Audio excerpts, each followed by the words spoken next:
meeting to order, and if you would all join me in the salute to the flag, which you're all prepared already. What's wrong? Ready, begin.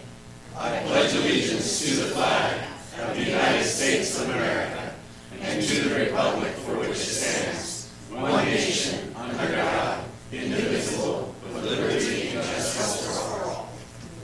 Roll call, please. Councilmember Ariano. Here. Councilmember Nasrati.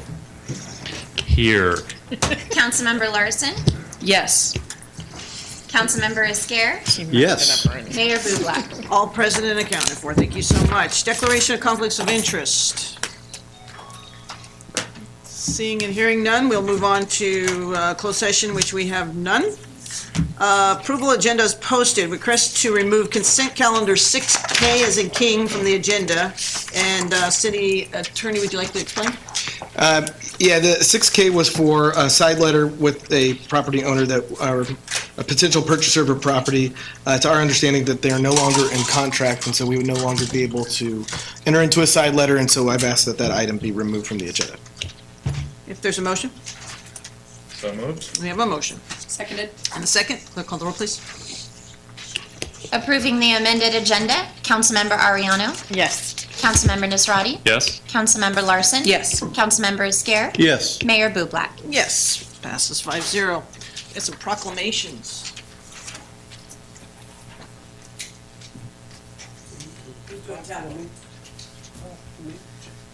Detective Ray. Pardon me? Ooh, shall I junior flash? Okay. All right. Oh, that's pretty good. Okay. This is Movember Men's Health Movement for November of 2019. The Movember Foundation is a global charity committed to men living happier, healthier, longer lives.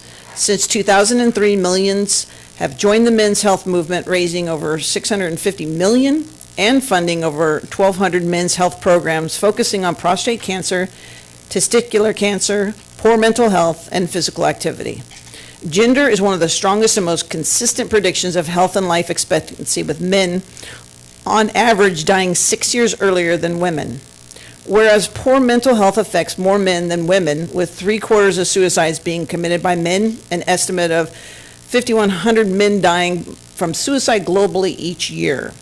The impact of prostate and testicular cancer on lives is substantial, with prostate cancer being the second most common cancer in men worldwide, and the number of cases expected to almost double to 1.7 million cases by 2030. Whereas to assist the Movember Foundation, bringing attention to men's health, men and women from across the globe become a united voice every Movember, bringing vital funding and attention to the hidden men's health crisis.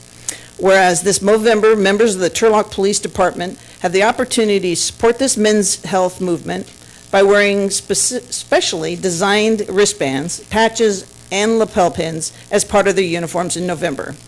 Any member of the public may join in this important cause by purchasing and wearing one of these t-shirts, patches, wristbands, or lapel pins, or all, from the Public Safety Facility Police Department lobby, with 100% of the proceeds being donated to the Movember Foundation.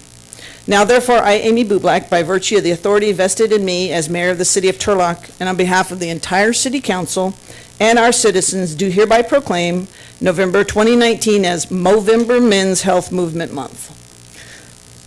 Mr. Red, Detective Red, you want to say something, sir? Thank you very much.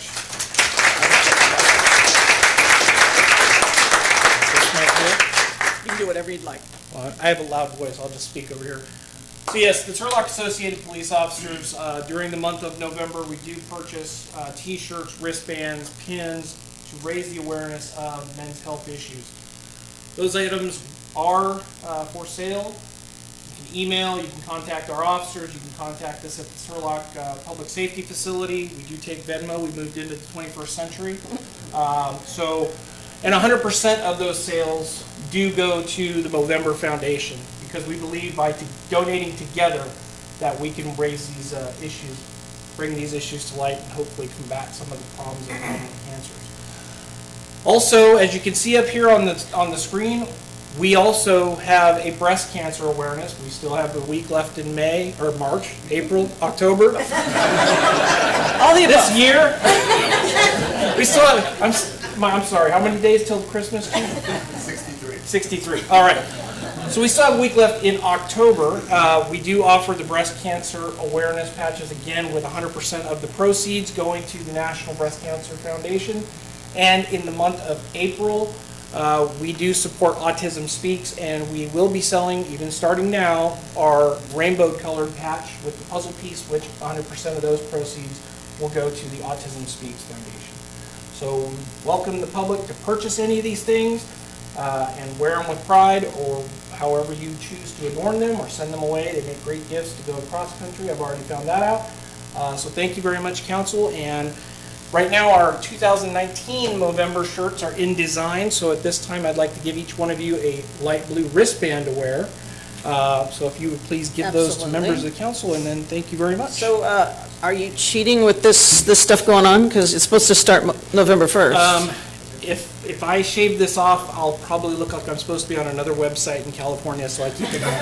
So, thank you very much. Thank you.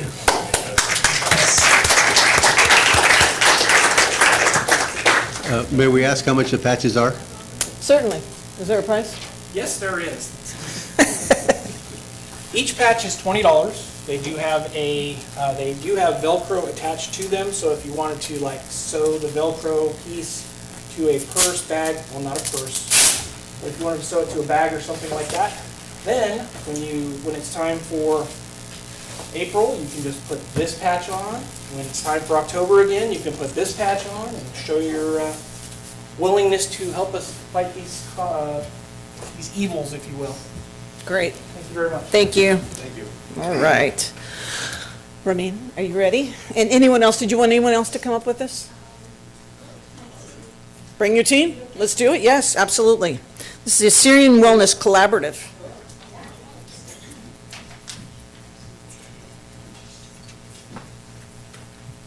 Councilmember Estradi, do you want to do this? I think you should. Let's do this. Do it in a series. I'll stand here and see if you read it right. Now they get to know if I can read. Oh, yeah, this is going to be the problem. We've been trying to figure that out. Oh, gosh. Everybody Okay. present? We all ready for this? Okay. In recognition of the Assyrian Wellness Collaborative, October 2019. Whereas the Assyrian Wellness Collaborative is a community-based organization dedicated to promote emotional health and well-being by decreasing stigma, disparities, and barriers, empowering individuals and families to enrich their quality of life. And whereas the vision of the Assyrian Wellness Collaborative is bridging the gap between the individual, family, and community since 2014. And whereas the Assyrian Wellness Collaborative is in partnership with the Stanislaus County Behavioral Health and Recovery Services, Prevention and Early Intervention, and the Assyrian American Civic Club of Turlock. And whereas the Assyrian Wellness Collaborative is committed to strengthen, encourage, and support the overall emotional health and well-being of the Assyrian community, including seniors, youth, families, immigrants, and refugees. And whereas the Assyrian Wellness Collaborative holds monthly meetings at the Assyrian American Civic Club of Turlock, where members of the community can come together with a common goal to bridge gaps by referring and linking individuals and their families to resources in order to empower themselves and improve the quality of lives. And whereas the Assyrian Wellness Collaborative holds health fairs and invites government agencies, including federal, state, county, city, and nonprofits, and connects members of the community to available resources. Now, therefore, I, Andrew Nasrati, and my fellow council, by virtue of the authority vested in me as a council member, thanks to my mayor, of the city of Turlock, and on behalf of the entire city council and all our citizens, do hereby recognize efforts and commitments of the Assyrian Wellness Collaborative and urge all citizens to promote culturally competent practices and support one another within the community. Thank you.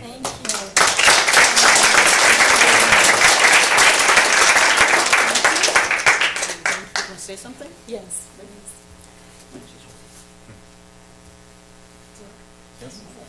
Good evening, Honorable Turlock City Mayor, and council members. Today, as we are celebrating the 5th anniversary of Assyrian Wellness Collaborative, on behalf of our team and Assyrian community, it is my honor to be the recipient of this City of Turlock Recognition Award. I would like to take a moment to first thank God for the opportunity to serve our community, and I extend my gratitude to the City of Turlock Council for this recognition award. I appreciate the Stanislaus County Behavioral Services team, which many of them have been helping us through last 5 years, starting with Ruben and Pothole, Mrs. Janet Nunes Pineda, Elizabeth Portobanner, and Assyrian American Civic Club President, Mr. Sam David, and Health Plan of San Joaquin Management, Mrs. Jerry Casillas, her representative Julia Valdez here. Last but not least, I would like to thank the AWC pioneers and former chairs, Mrs. Carmen Morad, Pastor Edward Isabek, and Mrs. Dina Malik, which is here with us, and especially our team members for last 5 years, and their family, also Assyrian community. This would not be possible without the community help.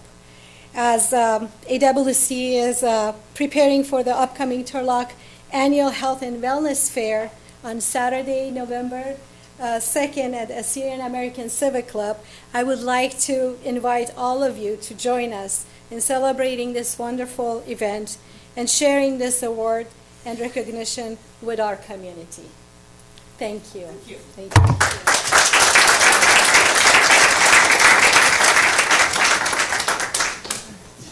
Chief, are you doing some presentation?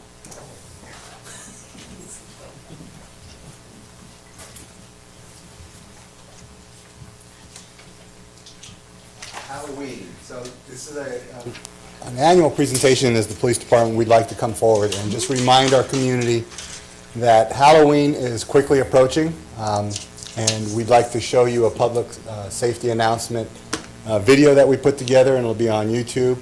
And do I just click it now? It's that time of year again.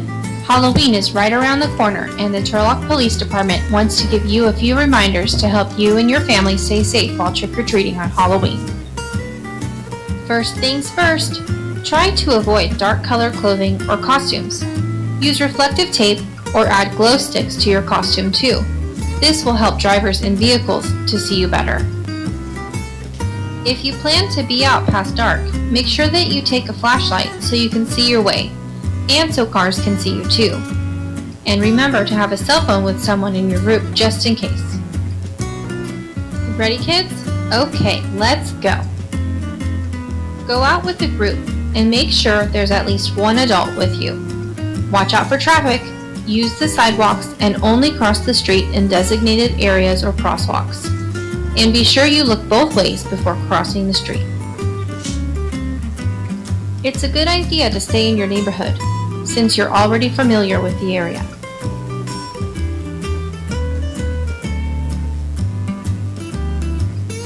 Only go to houses that are well lit, so you know that someone's home. And never go inside someone's house that you don't know.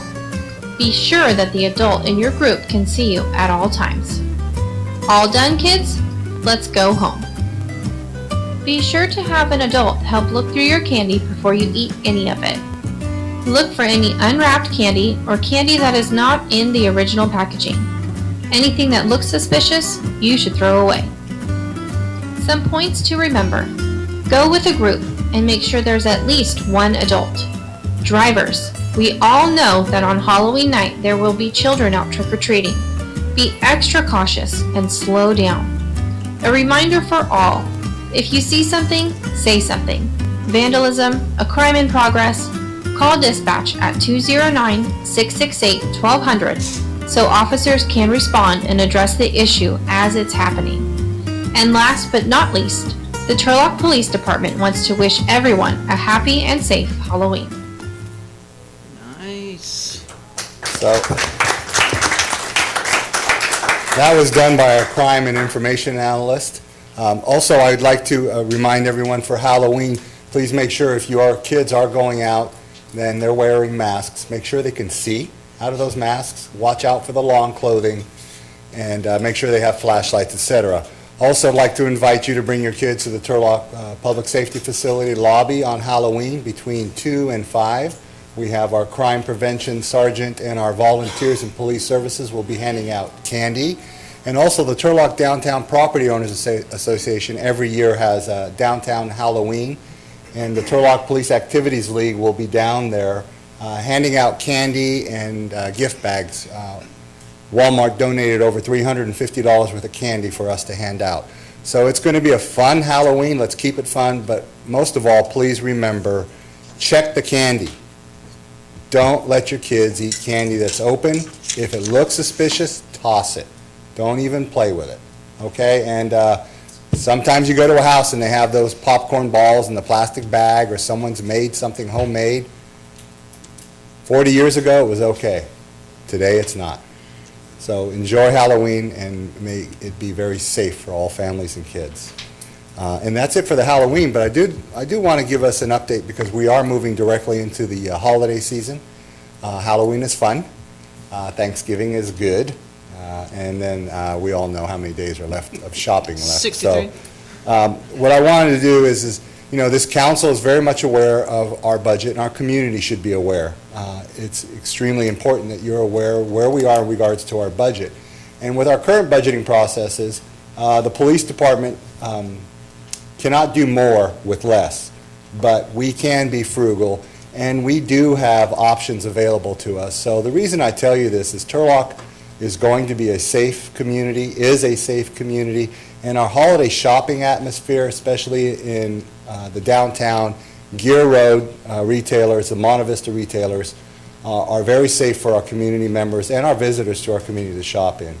While we will not be able to do overtime patrols as we've done in the past, we do have an opportunity to utilize grant funding that we got through the Office of Traffic Safety, and we will be assigning extra patrols in regards to enforcement of the roadway issues, all in those areas. So you will have law enforcement in the area.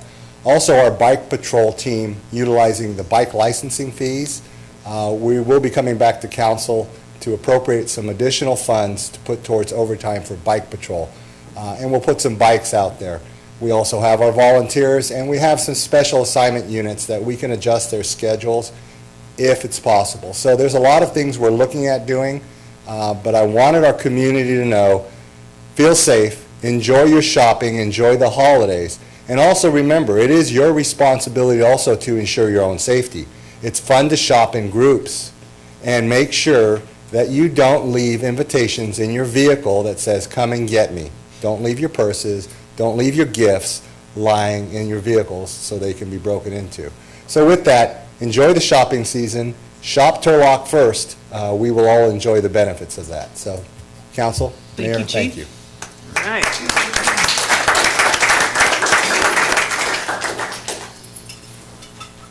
Carmen? We're about to do public participation. I know you missed this, but if you want to come say something, I'll let you start it. So I'm opening public participation. It's 3 minutes for each, but we just had the presentation. I know you're here for that, and you probably had traffic, but if you'd like to come speak, you're welcome to do so. Thank you. May I ask my friends to come up with me? Would that be a possibility? 3 minutes.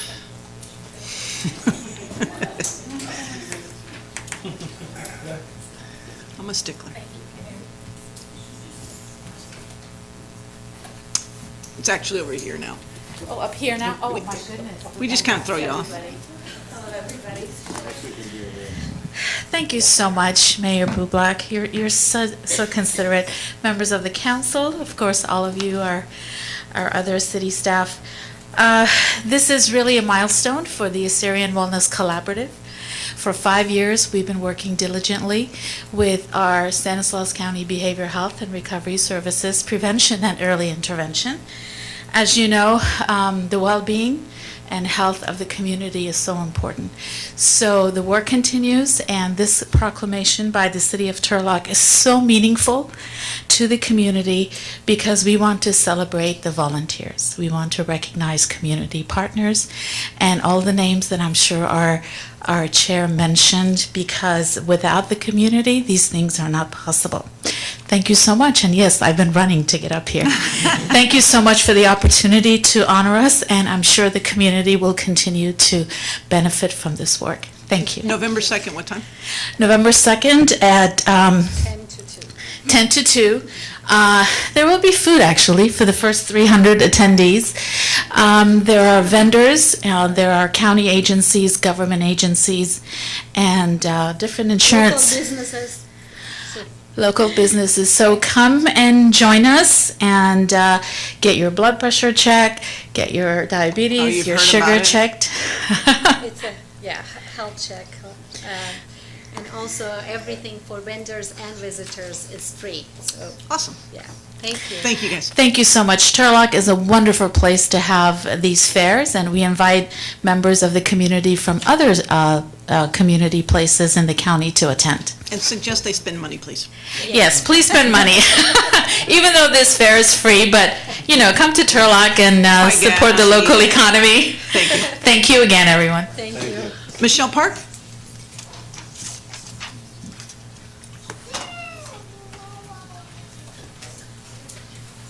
I really prefer this microphone.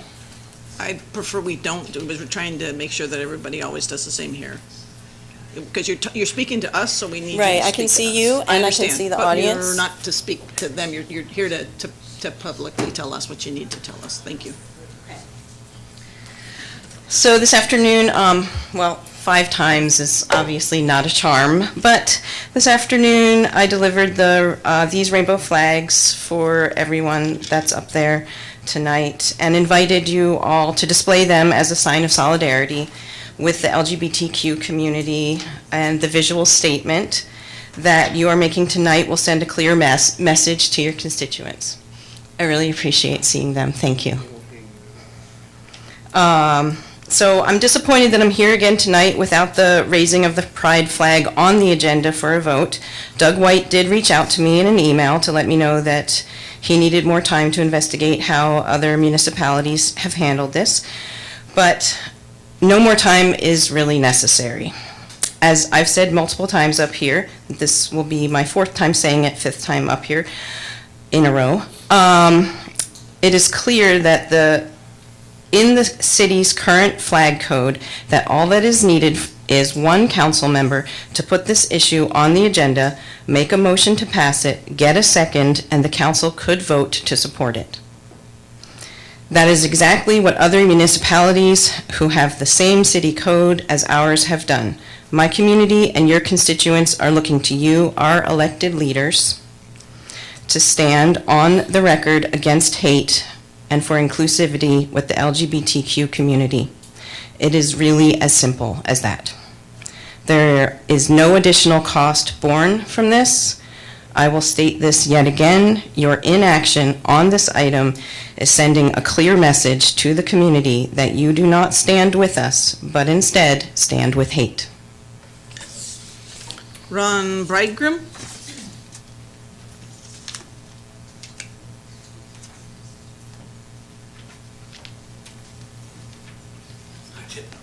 I wasn't sure.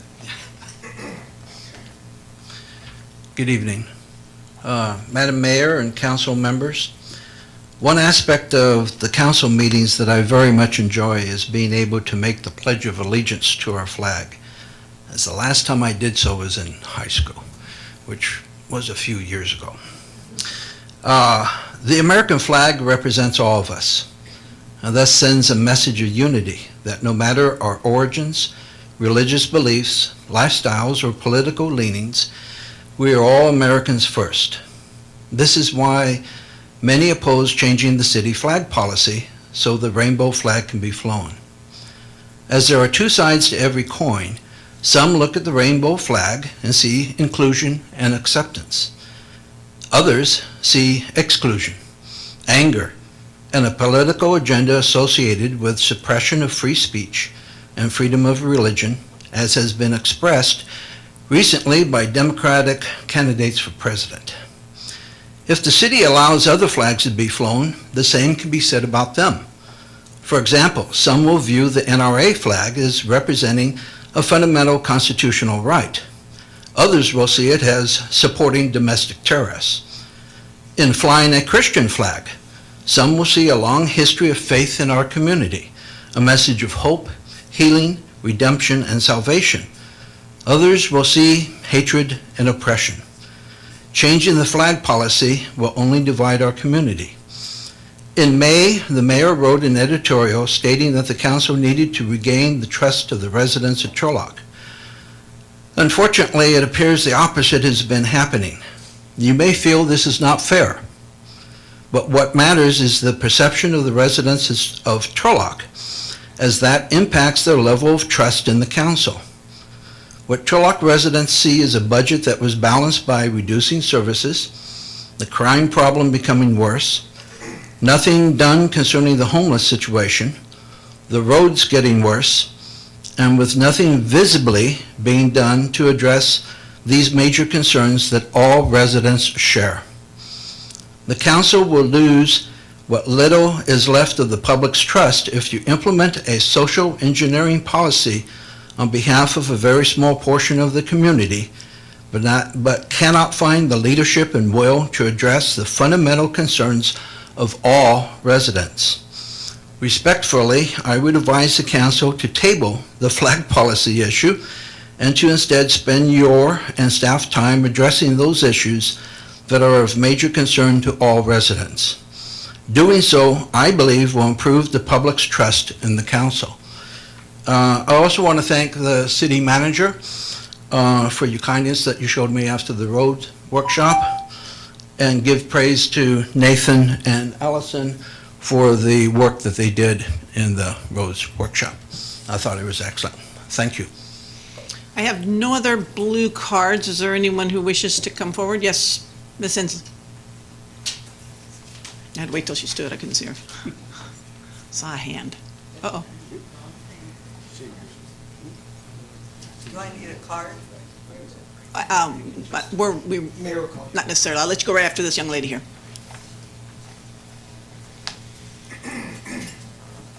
Did you call me a young lady? I did. I think I love you, Mrs. Mayor. Good evening, everybody. It's scary when you know me by name, but we'll have to get over that, right? So, should the City Council decide on the issue of raising the pride flag? That's a question that has been put forward. I'm reading this really great book by Dan Rather. It's called What Unites Us. And in his chapter on empathy, he says, empathy is a deeply personal emotion. It is about the feeling one has for one's fellow human beings. Transferring responsibilities to government is often necessary. He goes on to say, I worry that our nation today suffers from a deficit of empathy, and this is especially true of many in positions of national leadership and sometimes local leadership. You guys were elected to represent us. I know that I listened to a lot of you during election time, and I judged you on your knowledge and your empathy. I thought, okay, this is the person who can make decisions for me. It is because there is such a huge number of people that we elect people to govern in the first place. Your vote represents the opinions and the trust given to you by hundreds of thousands of people. Maybe not in Turlock, but in other places. So, I haven't walked in the shoes of my LGBTQ people, but I've heard stories. You have heard stories. You've seen some of the awful things that have happened to them. And yet, from my understanding of them, from my development of empathy for their situations, I want to see inclusivity for them in our town. You don't believe maybe that they feel excluded, but indeed I've heard stories where there's a lot of exclusion and a lot of fear. only by coming forward and saying, yes, you are a member of our community and we value you, are we going to be able to solve the problem of the lack of empathy that they are feeling. So I'm asking you that you engage in empathy and bring forward a vote to raise the pride flag. Thank you. And not yet, Mary, this young lady here is ready. Please come forward. And just tell us your name, please. For me? Yes. Yes. It's okay. We don't have an optical program here. Thank you. We're all young in spirit, aren't we? We got here up those steps. Thank you very much. I want to speak to this issue, and I agree with the previous speaker that we are all Americans, and we are all citizens of California, so we have a California flag. And it seems preposterous to me that we would single out one group and fly a flag in their honor. And there are many residents of Turlock who have different minority views, and there aren't enough poles in the city to fly a flag for every minority.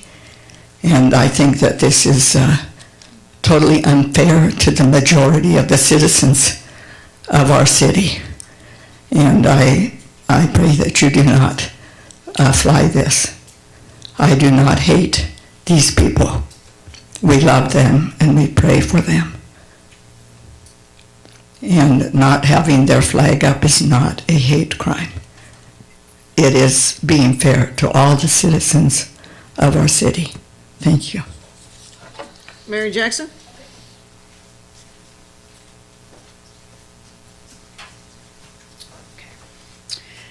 I have two topics to talk to you about today. First one is about the flag. Gay pride was not from a need to celebrate being gay, but the right to exist without persecution. So instead of wondering why there isn't a straight pride movement, be thankful you don't need one. And if you can recall back in 2008, 36 hours before elections polls opened on November 4th, which was my mother's birthday, when Ms. Bublak and I were running for city council, I was impersonated about Prop 8 for gay marriage, because the idea of me supporting gay marriage was going to throw my election, which it did not. But if you don't think prejudice is alive and well in this community, it is, even though it's been 10 years. Just want to point that out. My main beef tonight, and it's not with Mr. Bray, but I'm very frustrated with the construction project on West Main. I am extremely grateful that's where the money went. But as one of the 900 parents, well, probably maybe 850 parents that drive their kids up and down West Main twice a day, every day, back and forth, it was a nightmare, Mr. Bray, and he knows because they have a child who went there as well. So I need to make it clear. It needs to be, and now that I sit in another seat as a government official, especially with a school board, it's important for parents to know. And we used to play this game, and I'm not lying. Oh, girls, how are we going to get to school today? Which lane is going to be closed? Are we going to go around to High Street, or are we going to go around to Park Street? And I think Mr. Esquer can agree with me because he knows the game, because we all played it. And I think the residents that live there deserve some type of major kudos. Because I got to know all the streets around there, because sometimes they were closed and sometimes they were not. But there has got to be a better way. And just so you know, I've complained to the school board. We have a new assistant superintendent of business services, and we now have a website, because our meetings are not televised, which each construction project at each school site is updated. So it's important to get the message out there any way we can. But again, they didn't meet the September 20th deadline. It wasn't done. I don't know how Oscar Avila has the patience of Job. And he's been such a jolly fellow, and that's what makes me be so much nicer when I speak. But it's been an extremely frustrating process, and I hope we can do better. It is a beautiful road to drive on if you haven't driven down there, so I recommend you do. Why don't you come on Wednesdays about 12:30 and see what we deal with every single Wednesday. Be glad there's not a funeral if you come that day. But seriously, it really needs to be looked at about how to communicate better with parents. Because we're lucky we haven't had anything severe happen or serious happen. Thank you. Anyone else who did not fill out a, yes, please. Just state your name if you would, please. My name is Jennifer West. I would like to address the flag issue. One, I don't think that we need to have a flag for everybody who has a different issue. I have different issues. I'm not down here lobbying for my flag. But if we were going to have some kind of issue that's a problem with the LGBTQ community, Chief, I would like to know what are the stats on LGBTQ crime in our city? Are they like high? Are we having a crime problem that we would need something addressed? We'll have them answer after you're done, ma'am. Okay, all right. So I don't think that that's the issue. If we're going to have a flag for a certain group's thing, then I would like a Christian flag up there. I'd like a MIA flag. I would like a POW flag. I would like a endangered animals flag. I would like a flag for all kinds of other issues that I personally believe in, that I think cover a broad majority of people in Turlock. I don't think it's fair just to pick one person's estimate, and I thank you for hearing me. Anyone else? Okay, I will be closing the public hearing, and Mr. Waite? Just real quickly, I want to publicly apologize to Ms. Park. I did make a public promise that we would have it on this agenda. It is my failing and my failing alone that it's not. The agenda item as it related to our analysis of government speech and my determination was not where it needed to be, and I'd rather take more time and get it right than not. I do want to be clear that what we've done is consistent with what other jurisdictions have done. While other jurisdictions have their policies, those policies were not adopted or kind of thought of just overnight, and you snap your fingers and they're kind of done. So we're trying to do it thoughtfully. But I want to personally apologize to Ms. Park and to members of the public, because I did make a promise and that promise wasn't kept. I am promising, again, I don't take lightly what we did of pulling it off the agenda, that it will be on our next agenda meeting in November 4th. I want to make clear, because I think there was a little bit of confusion. November 12th, I'm sorry. That's a different meeting. November 12th, I do want to make clear that there's no need to have a request for it to be placed on the agenda. We've made a commitment to place it on the agenda. There will be a vote on, or it will be agendized to allow the city council to vote on whether or not they want to change the policy. It's up to them as to what they do at that point in time, and that's for that agenda item. And so I want to make it clear that there's nothing to be done. That vote is coming. It's just a matter of having the analysis and the staff report done, which I'm solely responsible for, and it wasn't up to our standards. So again, I want to apologize and give a public explanation as to why. And Chief, do you have that stat, or would you have to look it up? If you don't have it, don't work. All right. I know you retained how many days until Christmas. No. So I don't have any stats off the top of my head. I do read on hate-type statistics throughout the nation, and they have started to increase.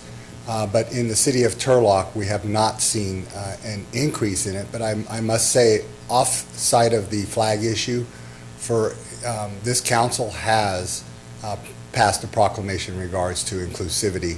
And not in our town, our community has supported, and the police department, along with our volunteers, have reached out to multiple businesses.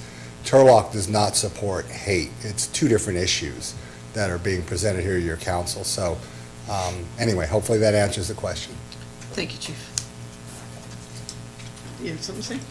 Sure, go ahead. Yeah, and I just want to comment on the subject in general also. I just want to be clear that many of us have different beliefs, but the main bottom line for me is be human first. And this flag doesn't scare me. I'm not afraid to see it or to have it shown in front of me.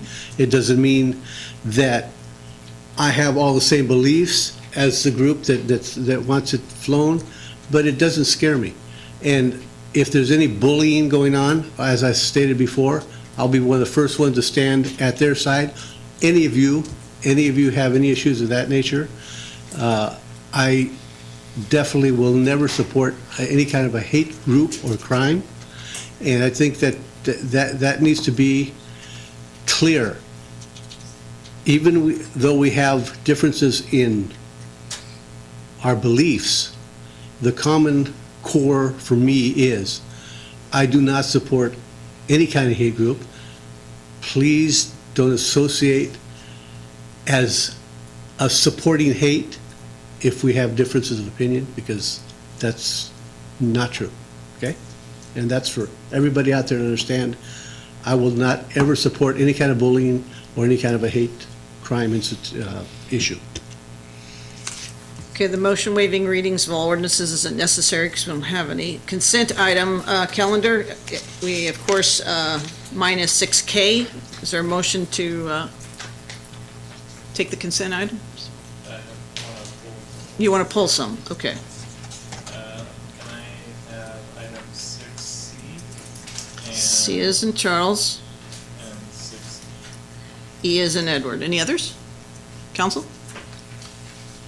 If not, then I'll accept a motion for all but C, E, and K. I'll move.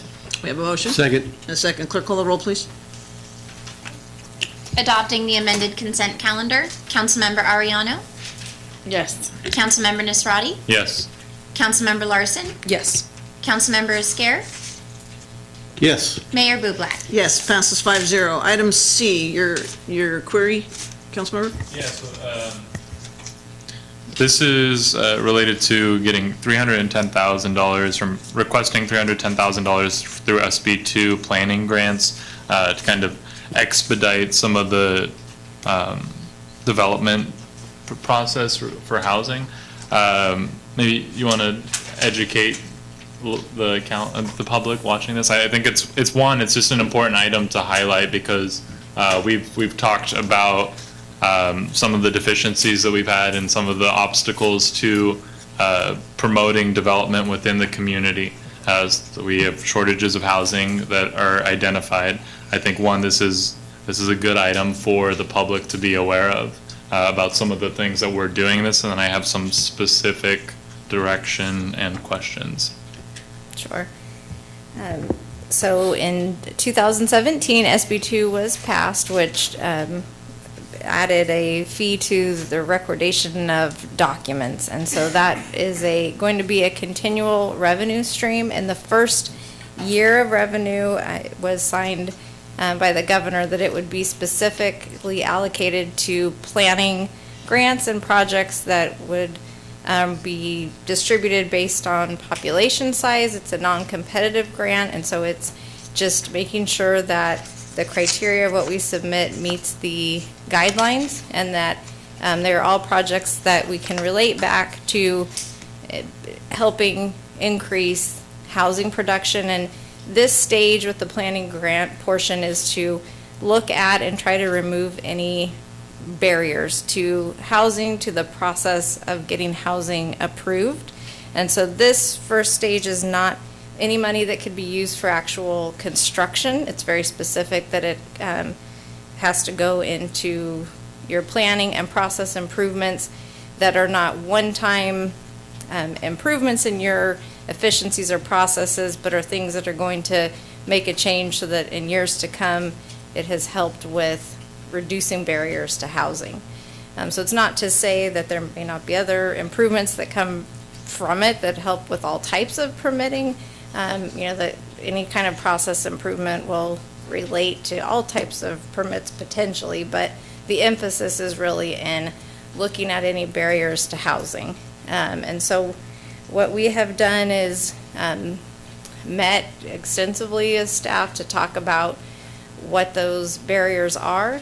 The other part of this money is that it all has to be expended by June 30th of 2022. which sounds very far away, but is realistically not a lot of time to take on a really large project. These are things that we need to be able to realistically be able to, study, make changes, implement those changes, bring back items to council for adoption so that we can show we have made actual improvements and changes. So I know some of the members of the public talk about how, we're not taking steps to address homelessness or housing and things like that. There are a lot of non-headline stuff that's happening behind the scenes. Just the last council meeting, we talked about some of the transitional homes that were approved. So I think it's just really good for the public to be educated on the stuff that is happening every single day in City Hall, and we are identifying some of the barriers and making progress there. And I really wanted to kind of make a request. I think what I believe is the most important element related to the housing component here is with focusing in on the high density, medium density barriers, because we've had multiple meetings now where some properties that were zoned for that had to be zoned towards commercial just because decades of non-development in that land showed to us that there are blockers in the development community to allow that to be something that pencils out. I really, I know that we want all development to be improved, and I think as a byproduct of looking at with a more focused area, the high density, medium density, mixed use commercial, those are the things that for when I look at an inventory perspective of what is the biggest shortage in the housing market for the city of Turlock, that's the barrier. That's where we're going to get market rate and below housing. We have some projects that come up here where it's $500,000 properties in the nice part of town, and while that will be a byproduct of improving and making things more efficient internally, I really want whoever comes in for a contracted side to make that the primary focus. And in the conversations that we've had when looking into this subject, again, there are some properties that we have identified internally where they have a high degree of overlap with some of the larger state initiatives for making it near high public transportation centers, to have alignment there, that are in underdeveloped bike, pedestrian, that kind of stuff. So there's properties that I know internally that we know are the perfect low-income senior home, that are the perfect mixed income, high transit-oriented development, that I would like for us to kind of laser in on and say, how can I get this apartment project off the ground? And I think that that's one of the topics. Do you guys have any thoughts related to that as a council? Just making to the general, right now I look at this and I think that maybe it's too broad a focus. When we're talking about consulting, working with consultants to come in and looking at our planning generally and say, how can we reduce barriers to development? The intent of SB2 and the intent, I think, of us and from a priority for our community is to get the houses that we need in our community built. And we're not getting any of the high density, medium density developed in our community. It's not happening. The only things that are happening are single family homes. I don't want us to really kind of stimulate single family home development through this grant, because I don't think serves the priorities of the community right now. Ms. Quintero, isn't there a portion that actually, goes to people who can't afford them through some sort of format? There's not all just single homes? As far as the SB2 money, one of the projects specifically is looking at adopting guidelines that are specific to SB 35, which is a streamlining process that is specific for medium and high density residential projects. So it takes the discretionary portion of the approval out, so it takes away a lot of the process as far as what goes on through having to go through a minor discretionary permit or a planned development.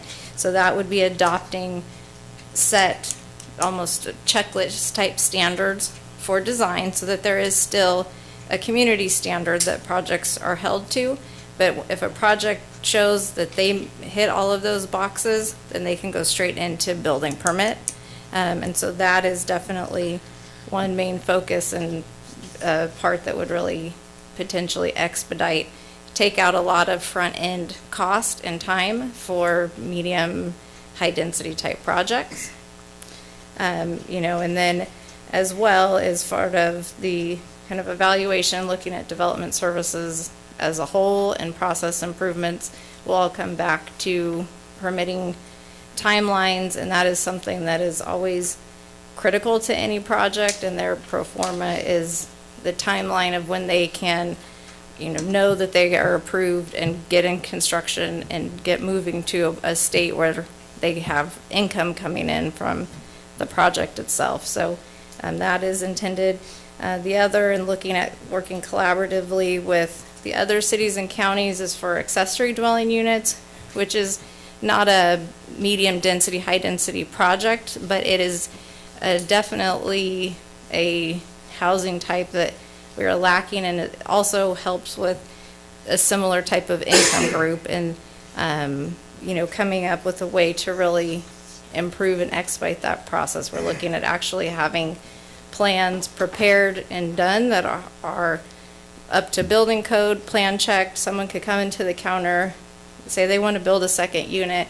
We would have options of different square footages of plans. Say if you want to build any of these 6, all you have to do is show us your site plan where you're putting it, and it is approved, and you can start construction. So in essence, it is to streamline the process that is bogged down at the moment. Is that correct? I mean, I think that we have done a good job in trying to always evaluate our processes, but there's always room for improvement. And so there are going to be multiple projects that come out of it, one of which will be helping to look at our structure and the way that permits are processed and go through development services, and rely on an outside expert to see if there's some other things that we aren't thinking of that can help speed that process up. Others will be actual zoning ordinance amendments that get at regulation to help with making it less barriers or regulations. And then the other, with the streamlining, is really cutting out the entire discretionary process. So in using these monies, would they have to be, since they'll be shovel ready, would they have to be executed before that 2021 deadline? So we will have to have the various ordinance amendments that we do, the evaluation and plan for development services, these streamlining provisions that will have to be adopted into the municipal code. So all of the money will have to be expended by 2022. So the work will have to be done. We will have to have adopted ordinance amendments, accepted the plan documents, accepted the reports, all by 2022.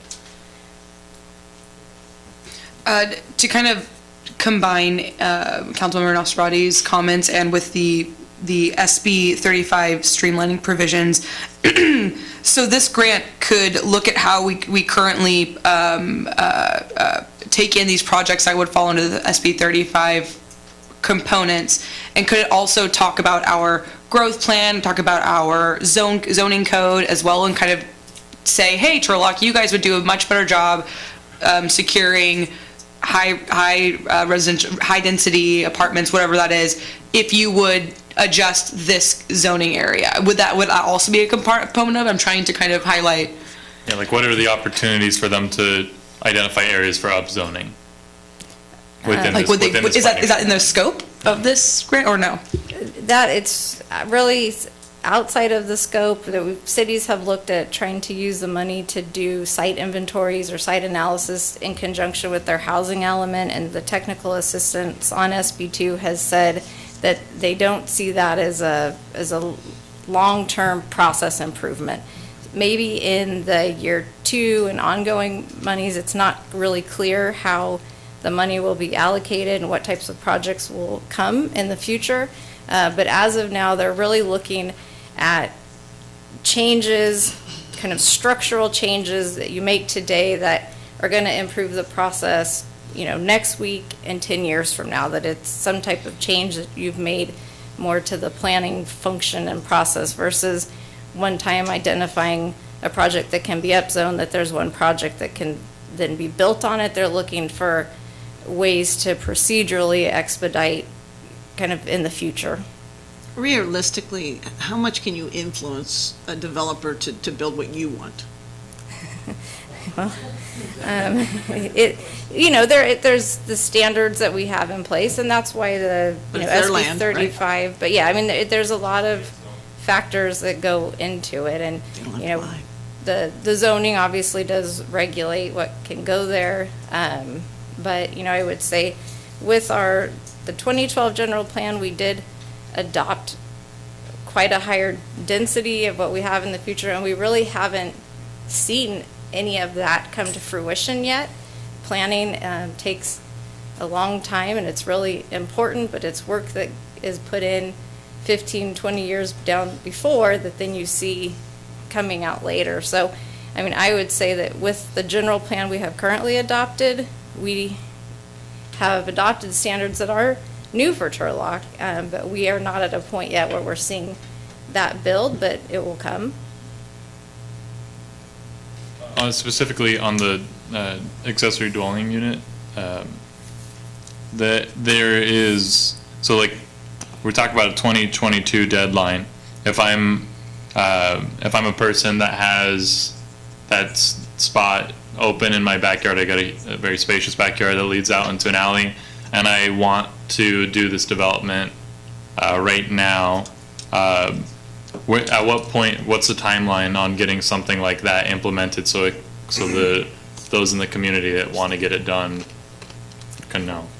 Realistically, it would probably take a year for us to get a point of we need to apply for the grant, get it awarded. We will be, we're sharing the cost across between multiple cities and the county, so something that would cost us on our own $60,000 to $80,000, we're only spending about $9,000 to $10,000. Mr. White?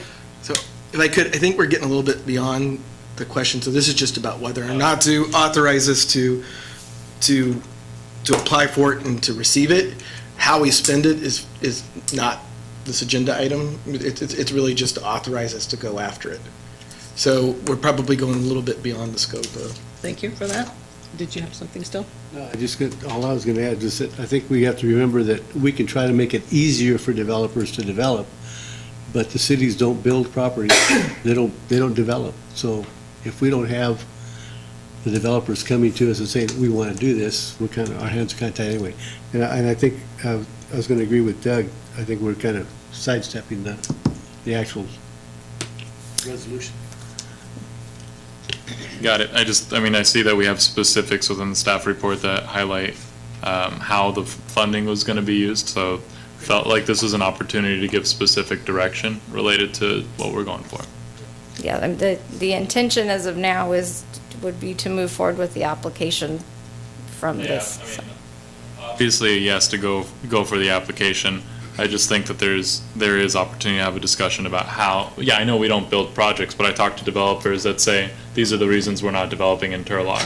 You guys don't have enough opportunity for high density mixed mixed units, mixed use, high density, there we go. So if there's people out there that want it, that see us as an opportunity, I think we should. Let me open it to the public. Anyone wishing to speak regarding this grant process?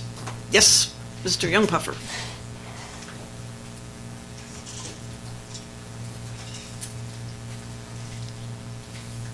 Michael Puffer, 3040 Augsburg Court. I'm just saying that if there's anything developers will love, that may make things a little more approachable. See if there's anything municipal code mandating parking minimums.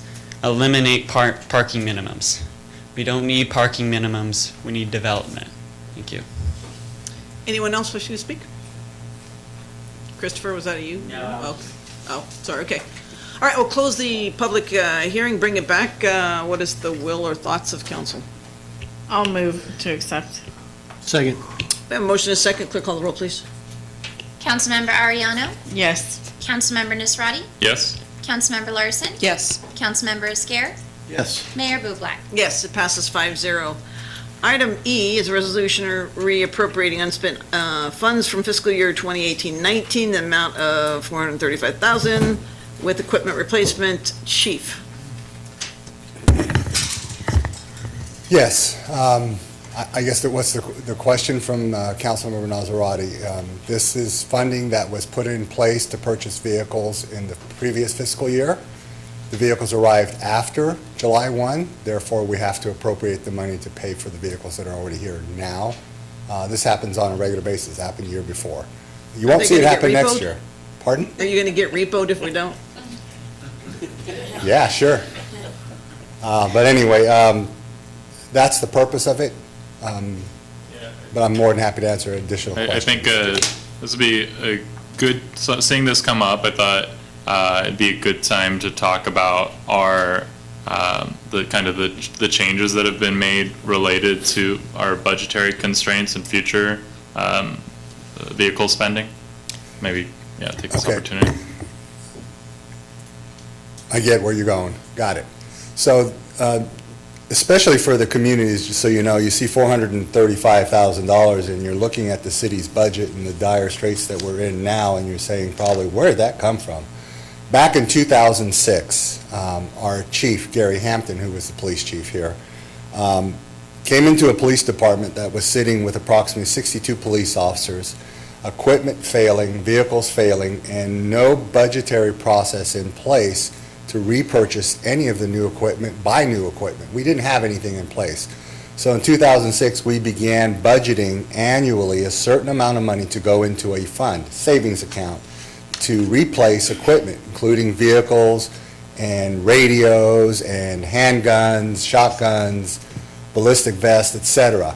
So each year, the budgeting process, we budget a certain amount of money that goes into that fund, which is the 506 fund for the vehicles. We also look at the vehicles and we have them planned out for replacement approximately 5 years, 85,000 miles. In that process, we also began purchasing extended warranty for the vehicles. So we were trying to cut down on the cost of maintenance. As we've progressed through the years, that fund has been working excellently for several years in purchasing and replacement of vehicles without impacting the general fund millions of dollars. So this last budget that we had for 1920 that we're currently in, we suspended $550,000 roughly of our general fund budget for the police department, where we would make that money and put it in the savings account to purchase vehicles as we progress for the next 5 years. Having said that, we also set aside approximately $45,000 that we would have budgeted for small equipment, replacement of tasers, replacement of bulletproof vests, guns, etc. So having said that, this amount of money was budgeted for replacement of these vehicles almost 5 or 6 years ago. This plan to buy the cars happened 5 or 6 years ago with the money going in the savings account. So we've moved forward and purchased the vehicles with that money. The vehicles arrived before the end of the fiscal, or at the end of the fiscal budget year for 18-19. That means we don't have the money in 1920 where we're at right now because July 1 started new. So we have to appropriate that money from that budget into this budget. So it's sitting in the savings account, but it's a little difficult to bring, to explain, but it's got to come over now to pay for the cars that arrived. Also, just so the community understands, that 5-year program, 85,000 miles, we've even become even more frugal with that. The vehicles that were replaced, we had actually 6 patrol cars to replace, but Ford did not follow through with the purchase plan that we had. We have Ford Explorers. They canceled on us and told us that you'll have to wait till late 2019 to purchase their new Ford Explorers at a substantial increase in cost, which is between $8,000 to $10,000 more. Well, Chevrolet has the Tahoes, which are already in place and $8,000 more, but the Tahoes also carry more equipment. I'm just giving you this background information because we learned in a very serious incident we had in Turlock where it took supervisors multiple trips with the Ford Explorers to take equipment out to a barricaded homicide suspect, whereas with the Tahoe, it's already there. So we moved to the Tahoes, but instead of buying 6, we bought 5, so we cut those costs. And the replacement of those vehicles were 2011s. So they're 8 years old. We replaced 2 administrative cars, detective cars, which one was 2006 and another one was 2008. So we're being extremely frugal in what we're replacing, and we're trying to push the vehicles to their limit. But with that comes added costs to the budget in regards to another section of our budget, which is vehicle maintenance. Remember, I told you we're buying 5-year warranties on these cars, so we're trying to avoid all these maintenances. Well, these cars are driven 24/7. They go from 0 to emergency status immediately. We could be driving code 3 to a vehicular accident. We could be involved in a pursuit. These vehicles are special vehicles. They're not your normal vehicles that you buy on the street. They're balanced drive lines, balanced engines to sustain high RPMs for a sustained amount of time. The suspensions are different, the transmissions are different, you have extra coolers, you have additional electrical components in them, so it's very, very high-tech equipment. So I think what you're getting at, council member, is that $435,000 was budgeted for and paid for over years and years of budgeting, and it's finally come to fruition where we had to buy the cars last year. So that's where we're at now. I will tell you, in the current budget, we're not buying any cars this year. We're not buying any cars next year. So unless this budget fixes itself, we're looking at 3 years of no purchasing vehicles. We're going to be right back where we were in 2006, where it's going to cost the city millions of dollars to replace the equipment. So anyway, I gave you a lot more than probably what you wanted, but we're being frugal, but we have to look for the future at some point. I think that ending is just what I wanted the public to know. We're right now, this is last year's funding that we're following through on. In future years, we're unfortunately having to make difficult decisions between financial responsibility and investments in sustainable public safety. And unless we find new sources of revenue, we're going to have, if this were to come before us this time next year, we would have to say, put a secondary class of fleet out on the road, and that's just the way things are right now. And I appreciate that, and you're exactly right. And I will tell you, as a 31-plus year police officer, I have driven cars that the front end collapsed on me going to a domestic violence. And I was tired, obviously, it was graveyard. I actually thought I hit something, but I did. The whole front end snapped on me because the car was pushed to 115,000 miles. So it's very, very dangerous. I would not put my officers in those type of vehicles. I would not make my officers carry handguns that don't fire. It's just not going to happen. So yeah, you're right. We're going to have to make some hard decisions coming up very quickly.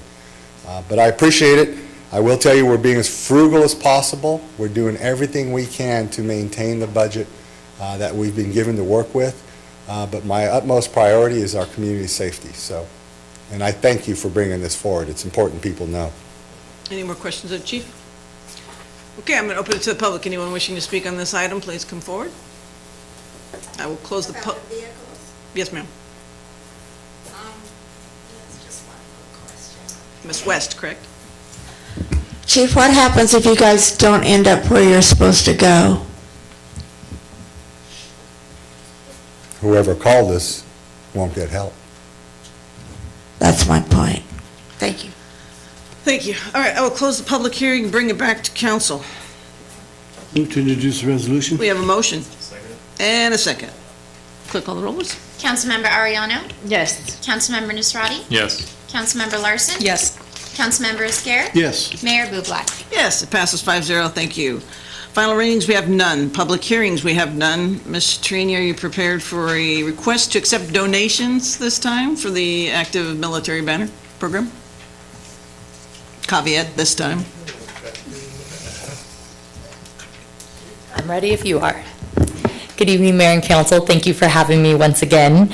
After the October 8th meeting, city staff went back to the drawing board to try and obtain some sponsorships for the active military banner program, which, as you know, is ready to install for our 1920 term.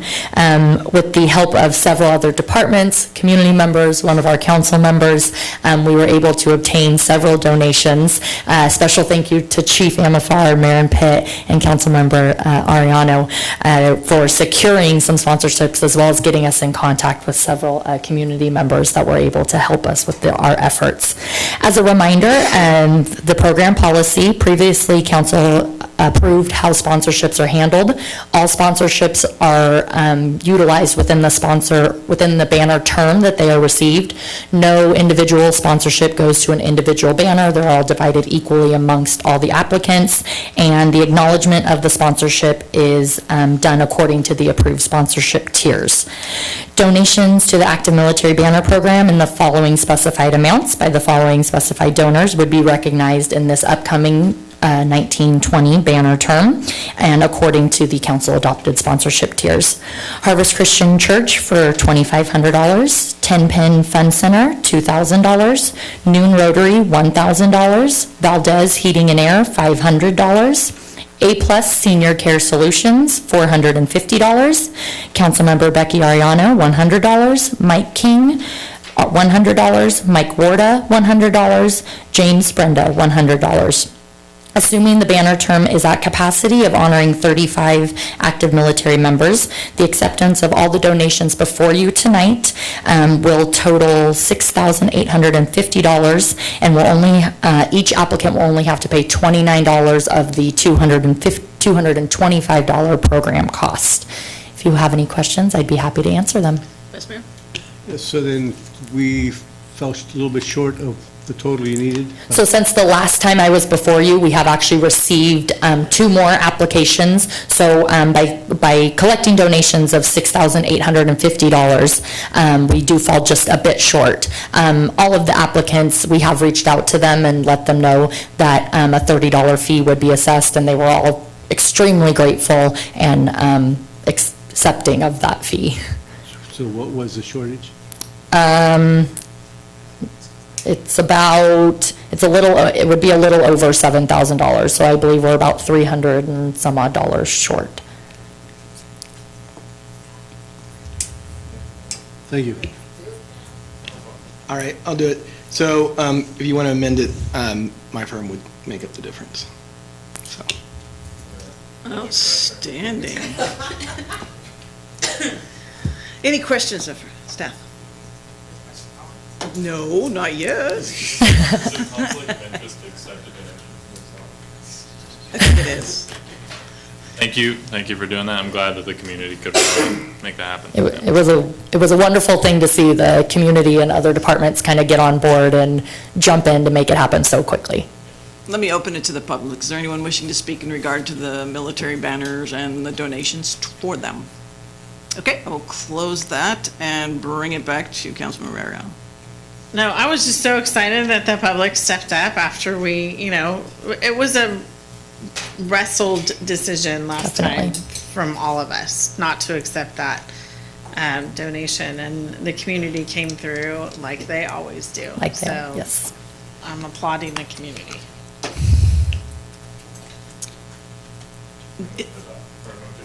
Comment.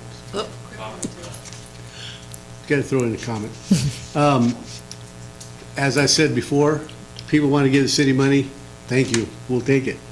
But on the other side of it, I just, and absolutely appreciate everything from everybody that donated, love it. But at the same time, I need to express a concern. I'm not sure we really treated one business fairly by not accepting their money, and then we went out and asked other businesses to give us money.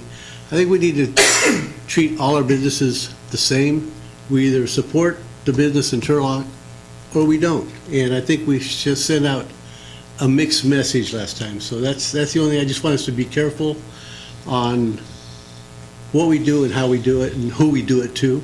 So I just had to put that out there.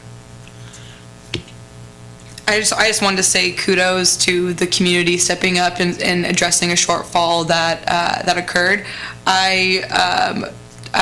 Me and Councilmember Esquer felt the same way, that we needed to treat every donation that's coming from a business entity equally and no, special opportunity for evaluation, but saying that the beautiful method of democracy took place, and and the majority of council shared their sentiment that. But we still came in and you put your money where your mouth is, and I just want to applaud you, Councilmember Ariano, for making those connections. It's not, for making sure that the community knew, and I think that having that occur when we really needed something like this, a program that is so monumental for our community, that has been something that we're really proud of, really awesome to see that happen. So thank you for all your work, thank you for all the community members that donated, and thank you, Doug, as well, and to your firm. Thanks so much. Shall we tell you? Quick comment. So attorney? I'm on board. If we want to take every business equally, then we should revisit some municipal codes. Yes, we should. Because there are things in there that do not allow that. Absolutely, I agree with you. At this point, I move to introduce can we do all three at the same time? Yeah. Okay, I move to. I totally accept that, but it was the staff that did it. It wasn't me. Kudos to staff. Kudos. Okay, move to introduce all the resolutions. 1, 2, 3, 4 of them. As amended. As amended. As amended by Churchwell White. By Churchwell White donation. Thank you. Second. We have motion and second. Councilmember Ariano? Yes. Councilmember Nisrati? Yes. Councilmember Larson? Yes. Councilmember Esquer? Yes. Mayor Bublak? Yes. Thank you very much, Amber. council. Thank you very much, Doug. Passes 5-0. On to our last item, Mr. Bray. Are you ready? I am ready. Let's do this. Yes, good evening, Mayor, members of the council. I will try to be quick, and not just because it's cold in here, but because we've heard it. It is cold in here, right? Yeah, man. Yeah. Wrong day to wear a t-shirt. The action before you tonight is to adopt a rehabilitation strategy for identifying our road-funded projects. At our recent council meetings and workshops, staff heard the council and the community's desire to revisit how we establish what road projects we fund. These are from all of the different road funding sources, whether they be Measure L or SB1, gas tax, and our federal aid fund sources. So staff looked at Street Saver as the start of identifying what the objectable criteria would be. And we also looked at where do we spend our time spent on our pothole, and how can we correlate that data? What knowledge can we glean from that? So the first scenario that we ran was a 60-20-20 split. So we identified that 60% of the funds would be spent on residential streets, 20% of the available funds would be spent on collector streets, and 20% would be spent on arterial streets. That process identified different streets for project improvements, whether they be grinding and overlaying to reconstruction. With the limited amount of funding sources or funds that are available, it's hard to identify a mixture of rehabilitation, preservation, maintenance. And so this first year, what Street Saver recommended was a lot of heavy rehabilitation, similar to what we had done on a lot of our larger past projects, West Main, Folkerth, Monte Vista. The staff report identifies 4 separate projects. In the analysis performed by Street Saver, it spits out a bunch of street segments that are really small and identified through the criteria that StreetSaver uses. It evaluates where is the best segment to spend your money on. So then staff takes that, all of these little street segments all around, and how do we group them to make a project? Because it's impractical to say, we're going to do half of this road this year, and then the other half's going to come back in 2 years. So we have to look at overall a 5-year plan, and then where are the needs identified in year 1, and then how do we group projects within our available funds around that. So we identified 4 separate projects. The first project is generally bound, street segments generally bound by East Avenue, Daubenberger, East Main, Pioneer, and Canal, and it's in the staff report, the actual streets from where to where.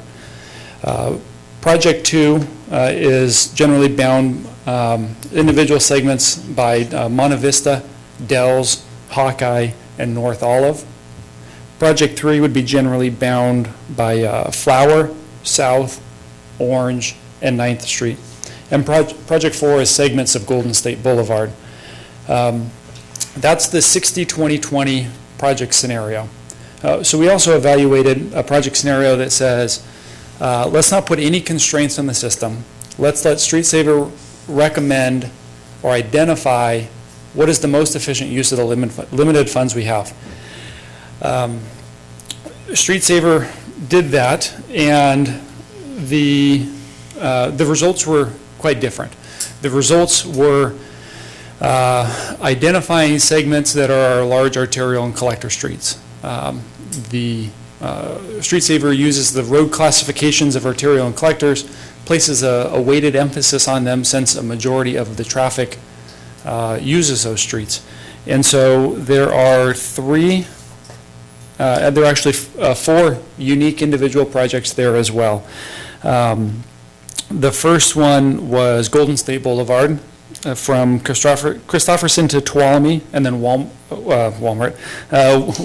to Folkerth. Project 2 would be Gear Road from Golden State to Monte Vista, so just about all of Gear Road. Project 3 would be Olive Avenue from Golden State to Center, so a smaller segment. And then lastly, Project 4 would be East Avenue from Quincy to Daubenberger, so from city limits to county line. When we evaluate all of those different scenarios, and we evaluate what is it that we're hearing from the public, what is it that staff is hearing from council, we understand and recognize a desire to focus more on residential streets. The first scenario, the 60-20-20 split, seems to accomplish that the best. From the different scenarios that we've ran and looking at it from an analytical point, staff recommends the 60-20-20 split. The streets that we identified where we spend the most amount of our pothole maintenance crew time on, I closely aligned with some of those. So Golden State Boulevard, it aligned with, as well as Gear and Olive. So again, the larger corridors, there are other streets on here that we spend a lot of time on that weren't identified by StreetSaver. And unfortunately, there's not enough funds available every year to hit all of those roads. So with that, one other aspect that we worked on, I coordinated with Allison, and Allison and her crews have identified almost like a portal, a sample website to where someone could log in and, well, I'll let you explain it. So, good evening, Mayor and Council. One of the items that Council shared with us during the workshop is really just a way to sort of get the message out in a clearer way to the community about how we are addressing our pothole maintenance. And so what we've done with the help of our wonderful IT staff, I want to give a shout out to Carlo, he was very helpful with this.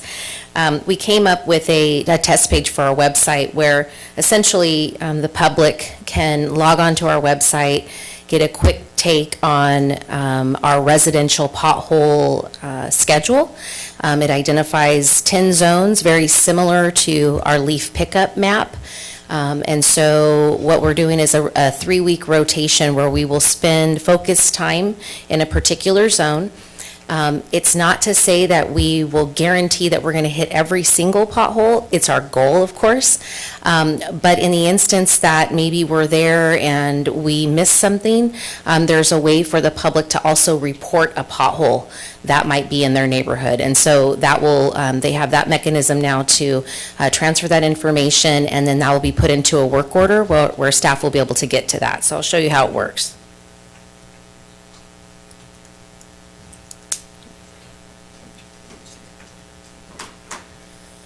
Okay, so this is what the test page would look like, and it just explains to the public, like I just said, that the city would be divided into 10 zones, and there's a quick little map there where, based on the general area, a resident could basically determine which zone they live in. And then it provides a list of the time frame of when we'll be, and we're kind of starting with a little bit of an awkward zone because we've already been working in zones 1 through 5. And so by implementing the schedule now, we're currently working in zone 6, and then it will progress from there. And then if we were to go all the way through zone 7, it will then repopulate with the next zone and the date range. So there'll basically be a running schedule on the website.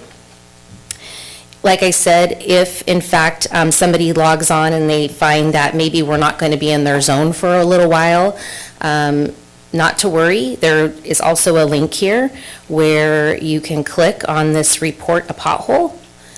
And what happens is a little screen will pop up, and they can fill out their information, also provide us with a street address. They also can tell us how many potholes there might be. And then we also ask for a brief description, and it is a required field because sometimes, it can be helpful to give us, a little more information as to which pothole is of concern, because we don't want to get out there and maybe there's other issues and we fix all of those, maybe we miss something that they were focused on. So we're hoping that by giving them this opportunity to share a little bit more descriptive information, we'll be able to hit the target. And then they can also upload a photo of it if that is something that they're versed in. And then they would simply hit submit report, and that gets transferred directly to our front office staff, put into a work order, and then will be addressed by staff. I'll reiterate that we have 2 pothole crews that work in tandem. Of course, we would have our residential pothole crew that's working in these zones, but simultaneously we'll have our primary pothole crew that will focus on our main thoroughfares, as well as responding to work orders that come to us in that way. I hope that helps with what you were sort of envisioning. If there's something that you would like to see on here that's different, we're open to that. I think it's pretty straightforward, but we appreciate your feedback and obviously the feedback from the community if there's something that would be more helpful to them. Where is that located on the website? So do you go under a certain tab and then? Yeah, so it's under, let's see how we have it set up. Can I go back on here? Let's see. I think you can obviously search it for potholes. Scroll up, sorry. Okay, so it's located under streets and traffic. Thank you, Stacy. And so if you go look for it right now, it's not there because this is our test page. We wanted to make sure that we got some feedback from you tonight. But I think that if there aren't too many significant changes, we could actually have it up and running as soon as tomorrow, so. I think it's a great idea. It's kind of pretty much what we asked for. But what I was looking at is one of our, in fact, it was Mary Jackson earlier talked about some of the street repairs. Is there a way to include where the streets, which streets are being repaired into something like this? Yeah, actually. So that people can see which part of town. Yeah, they it's might wanna actually, avoid? I think, I don't know if, I know the screen's a little small. So there's actually a link here that says road closures and major delays. And I believe that's what you're looking for. So currently, let's see. Oh, you know what, this is a test page, I'm sorry. So, but if you go on the real website, right, there should be, sorry, now you can talk about that. Yeah, so that's a good point. The road closures and major delays, it doesn't identify where there's individual projects. We have a website, it is outdated, we haven't done a good job of keeping up to date with that, and I made a note when Ms. Jackson was speaking, that it's a separate page, it's under the capital project section, projects under construction. It's a little bit outdated. Ideally, it would be displayed on a map, much like how the report of Pothole, or where you're going to be, the pothole and the leaf pickup map, or a visual. Ideally, we would have, this is where the project is, identified on a map. I think this is awesome. I hope that we can do a press release as soon as it happens and put out some stuff on social media and let everybody know. And you know, we'll tweak it as it comes along, but this is great. This is what we're looking for. Thank you. You're welcome. Hey, quick question. Is this site mobile friendly? Has it been tested on a phone? The website is mobile friendly, yes. This yeah, particular yeah. page? The form is accessible, they can snap a photo and upload it? Because I imagine most of these are going to be when people are out on the street. I'm going to go out on a limb. Can I get a head nod back? Yeah, George is saying yes. I would assume that would be, but I didn't get that confirmation, but he's saying yes, that it should be able to do that. So yeah, definitely make sure it's easy to use on a mobile. Absolutely. I imagine 95% of the usage is going to be there. On the location thing, within the form, if you make it so they can access your location, where you can enable share your location, so that way they could just drop a pin on it, that'd be a good thing to do. And also asking people to go to like cityofturlock.com and like navigate to it is, I think we're presenting a barrier. It'd be really easy for us to just get a URL like turlockpotholes.com. Okay. And then just redirect it to this page. Make it something really easy for the public to know. And then we could just, those would cost, the more I say the name, the more expensive the domain would be. So let's just find something that is not listed, yeah. So I appreciate the feedback, and if you will allow me to work with IT to enhance those different features over time, I'd like to get it up and running and sort of, if that's good. Okay, perfect. Any other comments for me? No, well, I guess we'll go back to your. Okay. So sorry. Yeah, Nathan was trying to get her to. That's right. Okay, on we go. So, questions of roads with Mr. Bray. So these are the four groups, the four project groups that you have here. I'm trying to map it out myself. Are these things that can be happening simultaneously in the city in the course of a year? It could be, yeah. So the idea is that these would be the projects for a fiscal year. So call it year 2020. This is the amount of work that our funding is able to produce on an annual basis. And are they spaced out enough so there's no traffic congestion impact there? There should be, yeah. Yeah, and, and the idea is that it's not the entire area bound by all of those streets. It's one street here and one street here, maybe there's two streets here, but it's geographically located that a contractor can take advantage of being in that area. No, not yet. Let me get all the good questions out of the way. I don't see any consideration in here for overlap with the active transport plan or our safe routes to school. Were we able to map these with that? It's not identified in Street Saver where our future projects are. There are a lot of potential locations that we could have projects, and so, well, it's hard to say this project will support this Safe Route to School project. I think it's reasonable to say if we wanted to reserve 1%, 5% of funding, whatever it is, to help leverage those additional grant funds, I think that's appropriate. Councilman Marcy. He's gonna take a breath. Okay. Thank you so much for this, Nathan, and for your staff. I know that the last workshop, we had a lot of really fruitful discussion, a lot of participation from the public, and to actually implement these sentiments and ideas from not experts on this side, I understand how much work that is to try to take our really qualitative ideas and turn them into quantitative data for us. So I really appreciate that.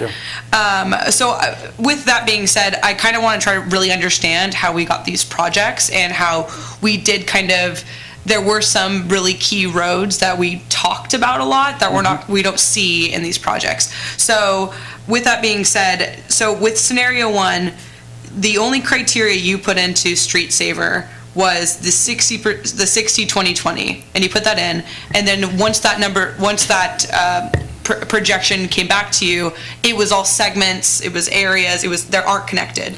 So from the staff's perspective, at that time, you try to figure out how much bang for your buck you can get in one area if there's lots of basically segments spread out. Yeah, exactly. So the only constraint that the program has is 60-20-20. There's not a constraint, the geographical location or whose district it's in. That's the only constraint is the 60-20-20. From that, the minimum time frame that Street Saver uses to analyze and develop projects is 5 years. And so in attachment A, you'll see the list of Street Saver, I think it's 12 pages long, of individual street segments in what year that they were proposing to be performed with their associated dollar amount. So from that, then we have to locate on a map where all of those segments are. And then we can start to assemble what street segments were identified in year 1. So we kind of give those the highest priority. And then if there aren't enough in a geographical area to constitute a reasonably sized project, what projects are identified in years 2, 3, 4, and 5 that we can move into year 1 while eliminating some project maybe that's not really geographically located in any area in year 1. And so it's kind of not that one project is more deserving than the other, but it's more of feasible. How can we construct all of these? Because it's not practical to go out and construct half a block here and then 2 blocks over, half a block here. Right. So my intention behind my comment in the workshop about let's leverage the data points of pothole maintenance. I'm wondering if you could answer this question. At which point did we consider the pothole maintenance with that kind of, I would call it kind of layering, if you will, of, okay, these are the segments, okay, now let's try to make them more geographically sound and feasible. As at that point, did we kind of say, okay, which of these projects, which of these segments have the most pothole maintenance, or was that beforehand? It was afterwards. Okay. So we basically ran the scenarios, and then after before we started moving certain areas to a geographical region, I looked at where are we spending all of our time. And primarily, it was on the larger corridors or on roads that weren't identified in years 1 through 5. Okay. Thank you. So to be a little bit of a negative Nelly here, I felt like in the workshop what we heard was the human aspect, and Street Savers is not that. And so I was hoping for a little compilation of both, in that there are some streets that are clearly street savers, like they're not even salvageable, right? So they're not even going to look at them, but that doesn't mean we shouldn't at least have an indicator of, like, yeah, that's probably a major thoroughfare that's getting from the hospital to an arterial point. So I just feel like we lost a little bit of the human aspect in this, relying primarily on just the street saver, and just being out there and shoveling asphalt with the guys. They kind of indicated some of the really bad streets that we just needed to, like, put them up for at least a year and get some attention on them, and then kind of swirl back around and move towards the street saver. So I felt like we didn't get that connection on this. Okay, council is more than welcome to tweak either of the options or provide some of the other options. I wanted to make sure that I was providing a recommendation from a fiscally sound stance.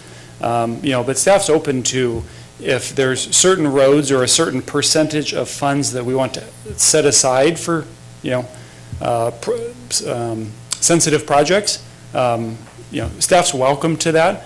But I wanted to make sure that the constraints that were added to the system still effectively use the limited dollars we have.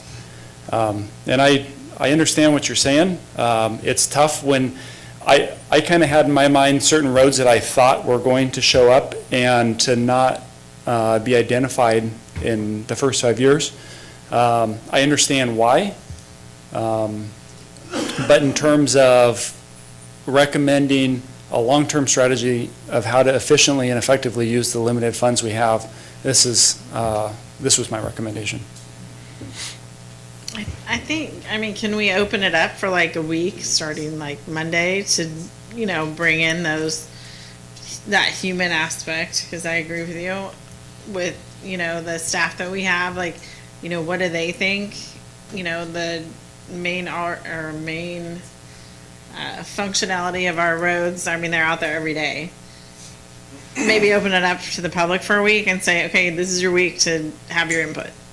Maybe next week, or I don't know, it's just something along those lines, just so we can bring both, because I think what you did was a great start, and bringing that other human aspect into it will complete the whole pie. So, Yeah, if something. Yeah, if council wants to delay this item for more evaluation of the data, or, hearing from the constituents, I think that's fine, and I guess I would look towards the city manager too, not to put you on the spot.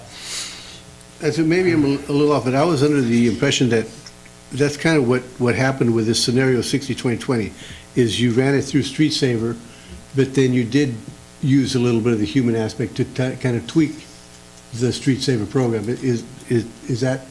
That is correct, yeah. So I didn't identify certain segments of roads that were failed or that I had keywords that you had heard, but I used Street Saver, and I used the data from there and to establish projects that could be built together. Okay. Yeah, and that's the way I understood it, and I'm looking at this, I'm looking at 26 if you count Golden State 3 times, but, 26 roads in Turlock that we can possibly have worked on in the first year. To me, that's a win-win-win. And so I think you guys did a pretty good job here. And I kind of hate to see us push it down any further. I want to get it going. Let's get on it and move on. I want to talk. Oh, go ahead. The only other request I had, and I spoke to Nathan and Michael earlier, and I was just wondering if there was any way that we could tweak the scenario 60-20-20 a little bit so that we can get the project 4 from the unconstrained, that East Avenue, from Quincy to Domberger. I saw that in Project 4. Is there any way that we could maybe tweak it a little bit to kind of find a way to stick that in with this? Yeah, so I up here? Yeah, I think I understand what you're saying. So in having these recommendations, it assumes there's an average of $4.7 million available for project use on a year-by-year basis. In looking at where we are with our current West Main Measure L project and the other Golden State work that has been done for Measure L, without doing the full final closeout of the project, we're looking about $500,000 available for use that's not identified here in this 4.7. So that is something that can sit in the balance, if you will, and help offset as we bring segments in from year to year if they don't fit exactly in that 4.7, or council could identify an immediate use for that. That is an option. Yeah, and I understand it's going to be a little bit tough because, again, we're running on anticipated Measure L funds. The only thing that I feel confident about is so far every year since Measure L has been implemented, more money has come in than what was anticipated. So that's why I was kind of hoping if you could run some numbers and check that out, see if it's possible. I mean, if we can't, we can't, obviously. But I kind of like the 60-20-20 scenario, I would like a little bit more if we could tweak it and add the East Avenue as well. Yes. I didn't realize we were doing comments and questions at once, but I always do, I'm sorry. No, I'm actually going to echo what you just said, Gil. I talked with Michael about that same sentiment of, I think East Avenue is a street that we're going to continue to see increase of usage. People are preferring the East Avenue as a route outside of our city to go to Merced, UC Merced, all the junior colleges, and we're also going to see a lot of those developments on the other side of Daubenberger and Tuolumne, and I think that that's going to be definitely used to really to navigate our city. So I don't want to lose sight of that. I want to kind of highlight once again one of my comments in the road workshops. Although it's extremely important and it's very clear that this council is passionate about giving some attention to our residential roads, we need to make sure to have in our forward thinking that these highly congested, highly trafficked roads with our growing city needs to be on our radar. I do want to highlight too, and what Mayor Bublak alluded to, the roads that we talk about don't really show up here. So I'm trying to find the balance, and I understand that it's a staff recommendation. This is an objective, data-driven decision recommendation that you're bringing to us.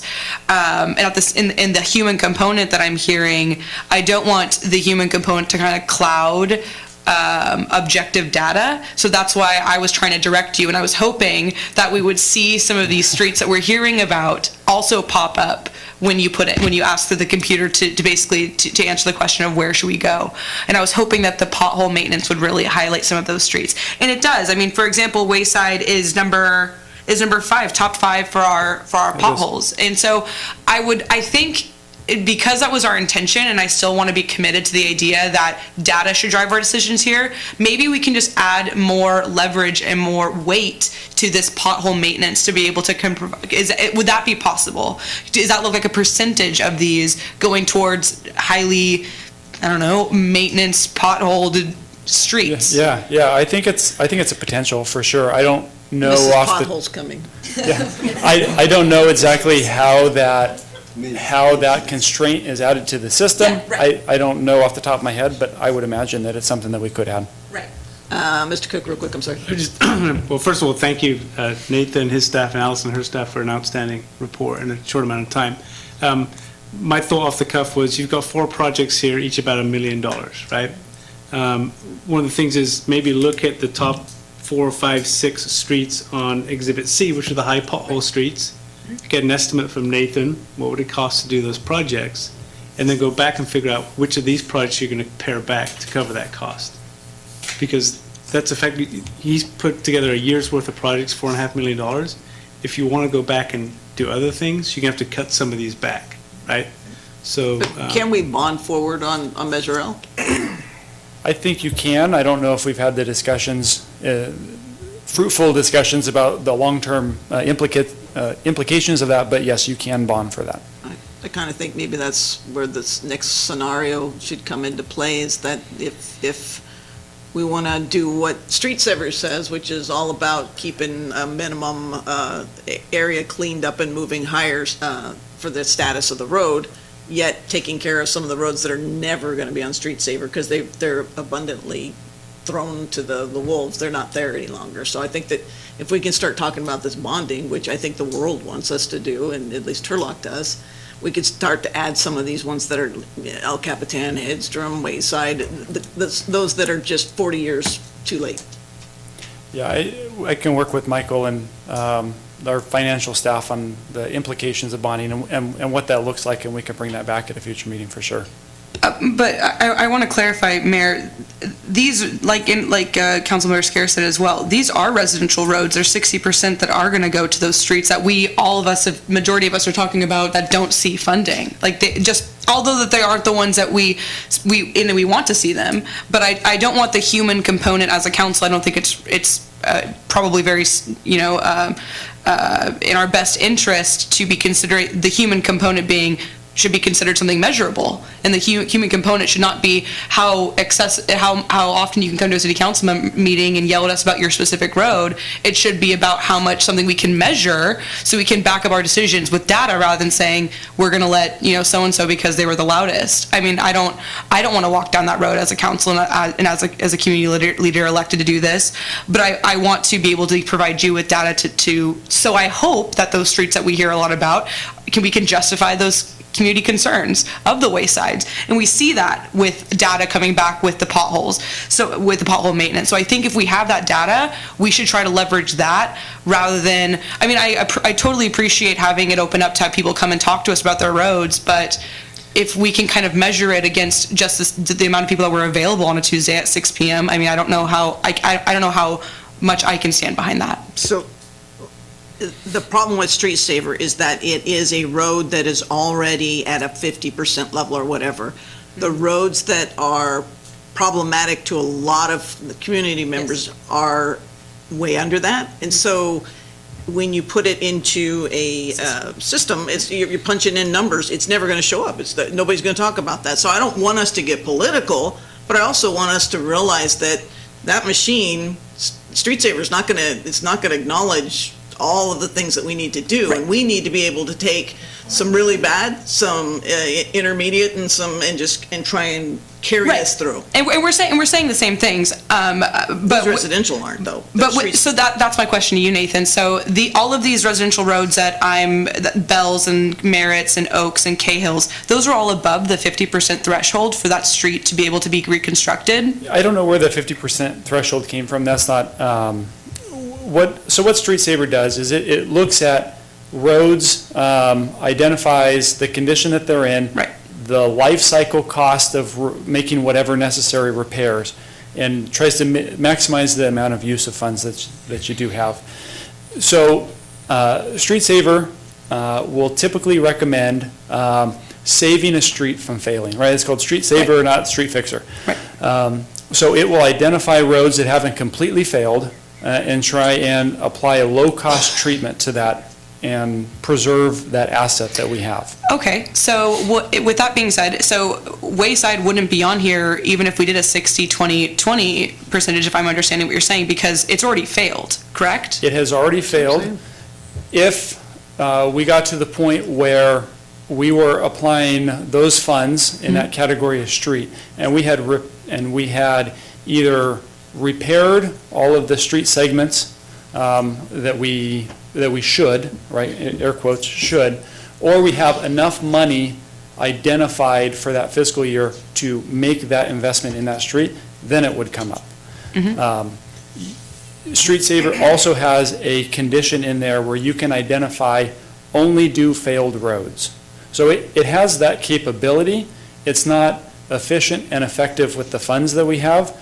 And so that wasn't one of the scenarios that I ran, but it has that capability. Would Allison, this might be a question for you too, would you guys agree that, I mean, these top, besides maybe Golden State or portions of Golden State, but Spruce and Wayside, the ones that are used a lot for pothole maintenance, are those probably failed roads if you're getting a lot of calls for potholes to come out? And are those probably, I mean, I would assume that PCI, maybe it's both of you. Yeah, I know. I would have to look at the PCI. Off the top of my head, I would say Linwood is a failed road, probably has a PCI of around under 10. North Golden State does not. North Quincy's probably failed. Spruce, I'm not too sure. Wayside has probably failed. D Street has failed. Gear is not. Hawkeye has failed. Lander is not. West Taylor has failed. East Avenue, portions of it are failed. So it really just depends, and that's just from my knowledge of but I think that's almost a good thing, that where we're spending the most time for our pothole repairs is on the roads that are failed anyways. So I think that we do have some data, whether it's not Street Savers being able to say, hey, this is the best way to stretch your dollar because this road's already failed anyways, I'm not even going to tell you it, which is what we're talking about right now. But we have another way to kind of gather data through our street maintenance program. And there's probably a strong correlation between those roads that that we spend the most time with how failed they are. Right, and I just wanted to clarify, to give council a perspective of, the idea of having a second pothole crew, that's brand new with the implementation this year. So in the past, having the single pothole crew, the strategy really wasn't based on any kind of knowledge of, is the road failed? How, what PCI does it have? The approach that our pothole crew had is on focusing on areas with high traffic where we have the potential for high liability and claims. So that's really what their method was, of focusing on those areas. The other thing that we focus on is complaints. So that's the primary, what sort of derives these stats that we've come up with, looking back in the previous fiscal year. It's calls for complaints that we're responding to, and then that focus on those high-traffic areas where we feel like if we spend time there, we will reduce the potential for claims against the city for people hitting potholes. So I wanted to make that clear in terms of, what the strategy is for our pothole crew. That's really sort of the mindset. Now, adding this second pothole crew, obviously focusing on the residential areas, we're going to be able to give those areas some attention that we weren't previously able to do in the past. I hope that helps. Mr. Cook? I was going to ask Mr. Bray, we're talking about failed roads, but they don't necessarily unsafe roads. Could you Oh, clarify 100% that? correct, yes. Okay. Yeah, I'm not aware of any unsafe roads or facilities that we have in the city of Turlock. Once we do become aware of those, we take appropriate measures. I mean, we just define what failed means from a pavement management Yeah, so perspective. a failed roads means that has no more useful life.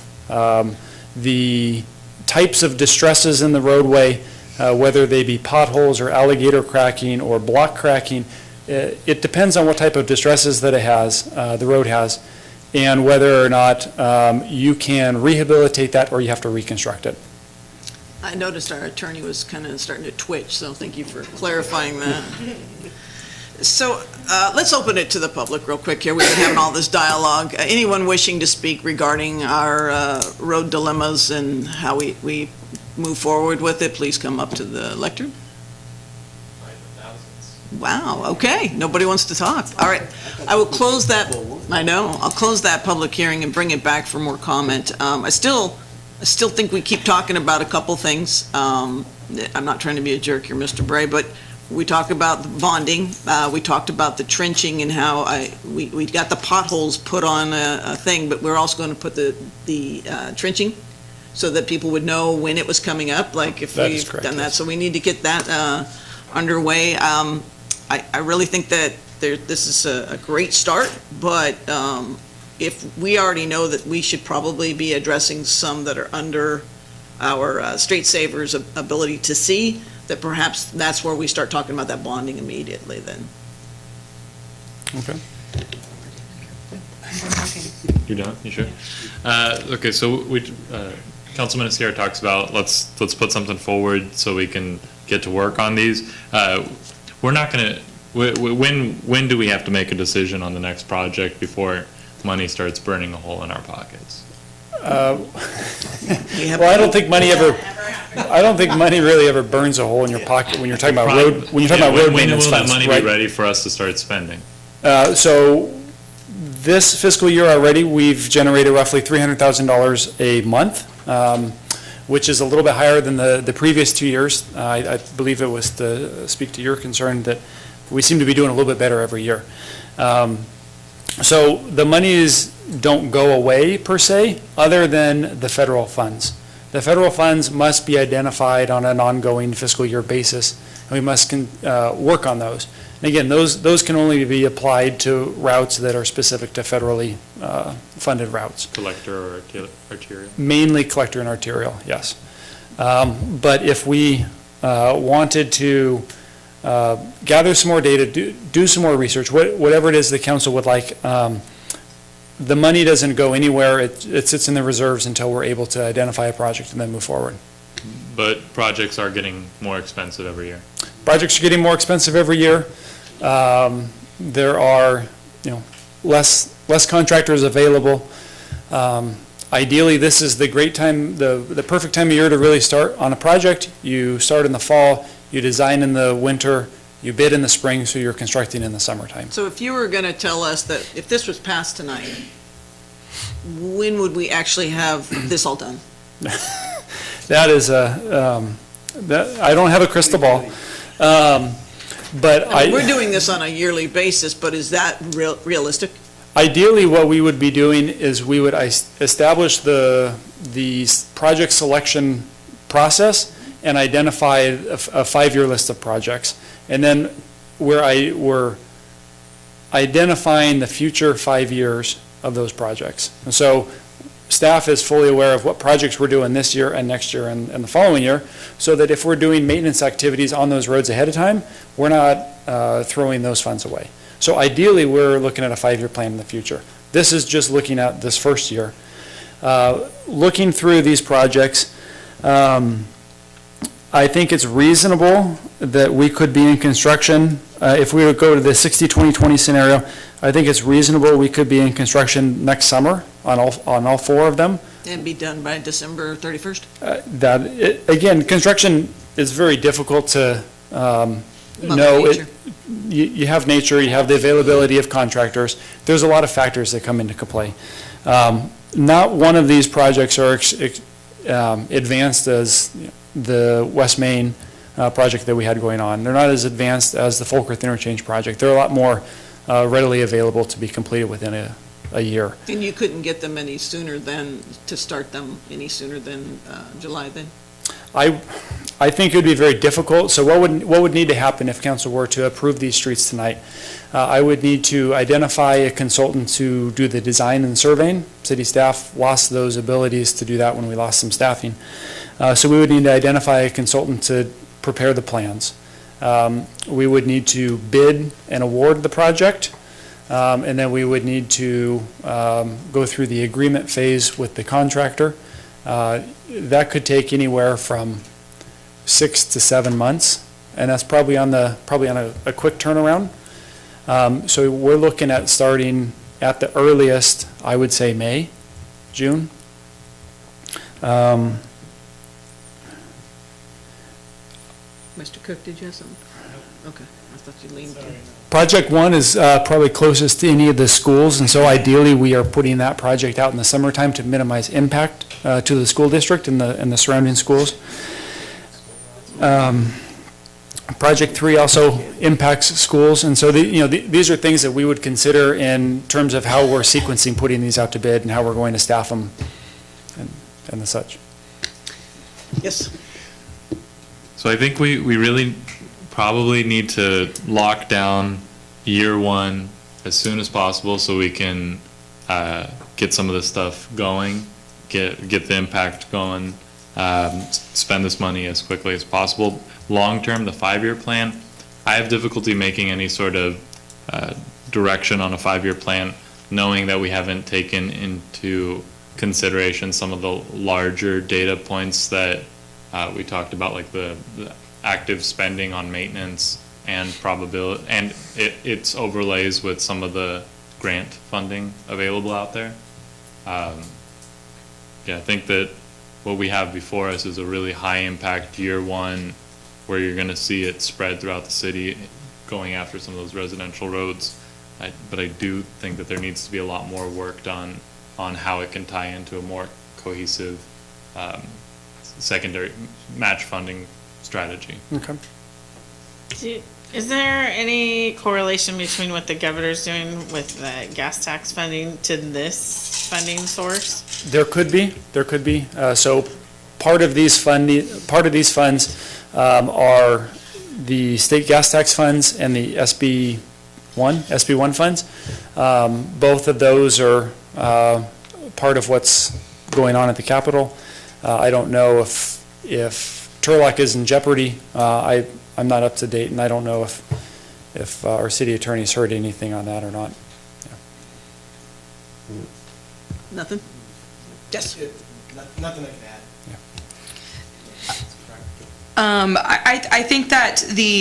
I think what the city manager suggested is a great plan. I think it hits all the things that are important to me. What's important to me is finding funding for those, apparently the failed roads that aren't going to pop up in our software system, and the ones that are just going to continue to be kind of ignored throughout our planning. So if we can just find a way to concretely measure and objectively prioritize and list those types of roads, have some type of continuous stream of funding, of projects, that would be fantastic. So I love the 60-20-20. I think that these roads, even on here, at Cahill, Merritt, all of these are definitely deserving. All of these roads are deserving. The roads that people come up and talk to us about every Tuesday are deserving of funding. It's figuring out a way to do that in a really objective and substantial, feasible way. That is where we're at a standstill. And I want to make sure that we can use all of the data available to us so we can try to, if we can, accomplish those residential roads that aren't going to be subject to the feasibility and the best way to stretch our dollar compared to the ones that will. So I think if there's a way to look at the roads that are on our pothole, a lot of time we spend on our pothole maintenance, even with, Allison, your description of how we previously have done it, I still think it does probably accomplish the failed roads that we've been out there. I know that's not your intention to go out every day and say we're only going to do failed roads. I understand that, but I still think it's data that's available and that we can tell that we spend a lot of time out there doing things that only failed roads have, which is really awful potholes. So if there's a way to fund the like top 5, top 6, whatever that looks like, and if any of those in the top 6 align with any of the other projects, then obviously I wouldn't talk about those. I don't want to duplicate efforts, obviously. But if we can get some number to see what that would actually look like coming back. So I don't feel ready to approve this tonight. I would want it to come back to me in a little bit with a little more work. I was going to say, just one of the things that we talked about with, also with Nathan and Michael's, the Street Saver Program as a whole, and I know we all want a little bit more of the human impact. Because I'm really not comfortable with the way it's set up to where it's telling you, well, it's more efficient to spend the money over here than on this road over here because it's too far gone.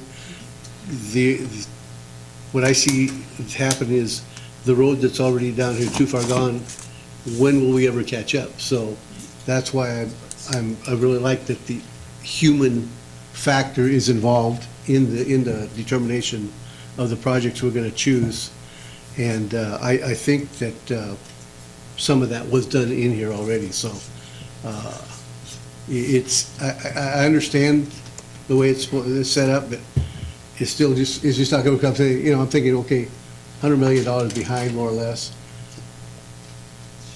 Even with Measure L and the 20-year program that we've got left, we're not going to get it all done. But we need to start getting as much as we can done. So I appreciate all the effort you put into this, and I think it's a start. Yes.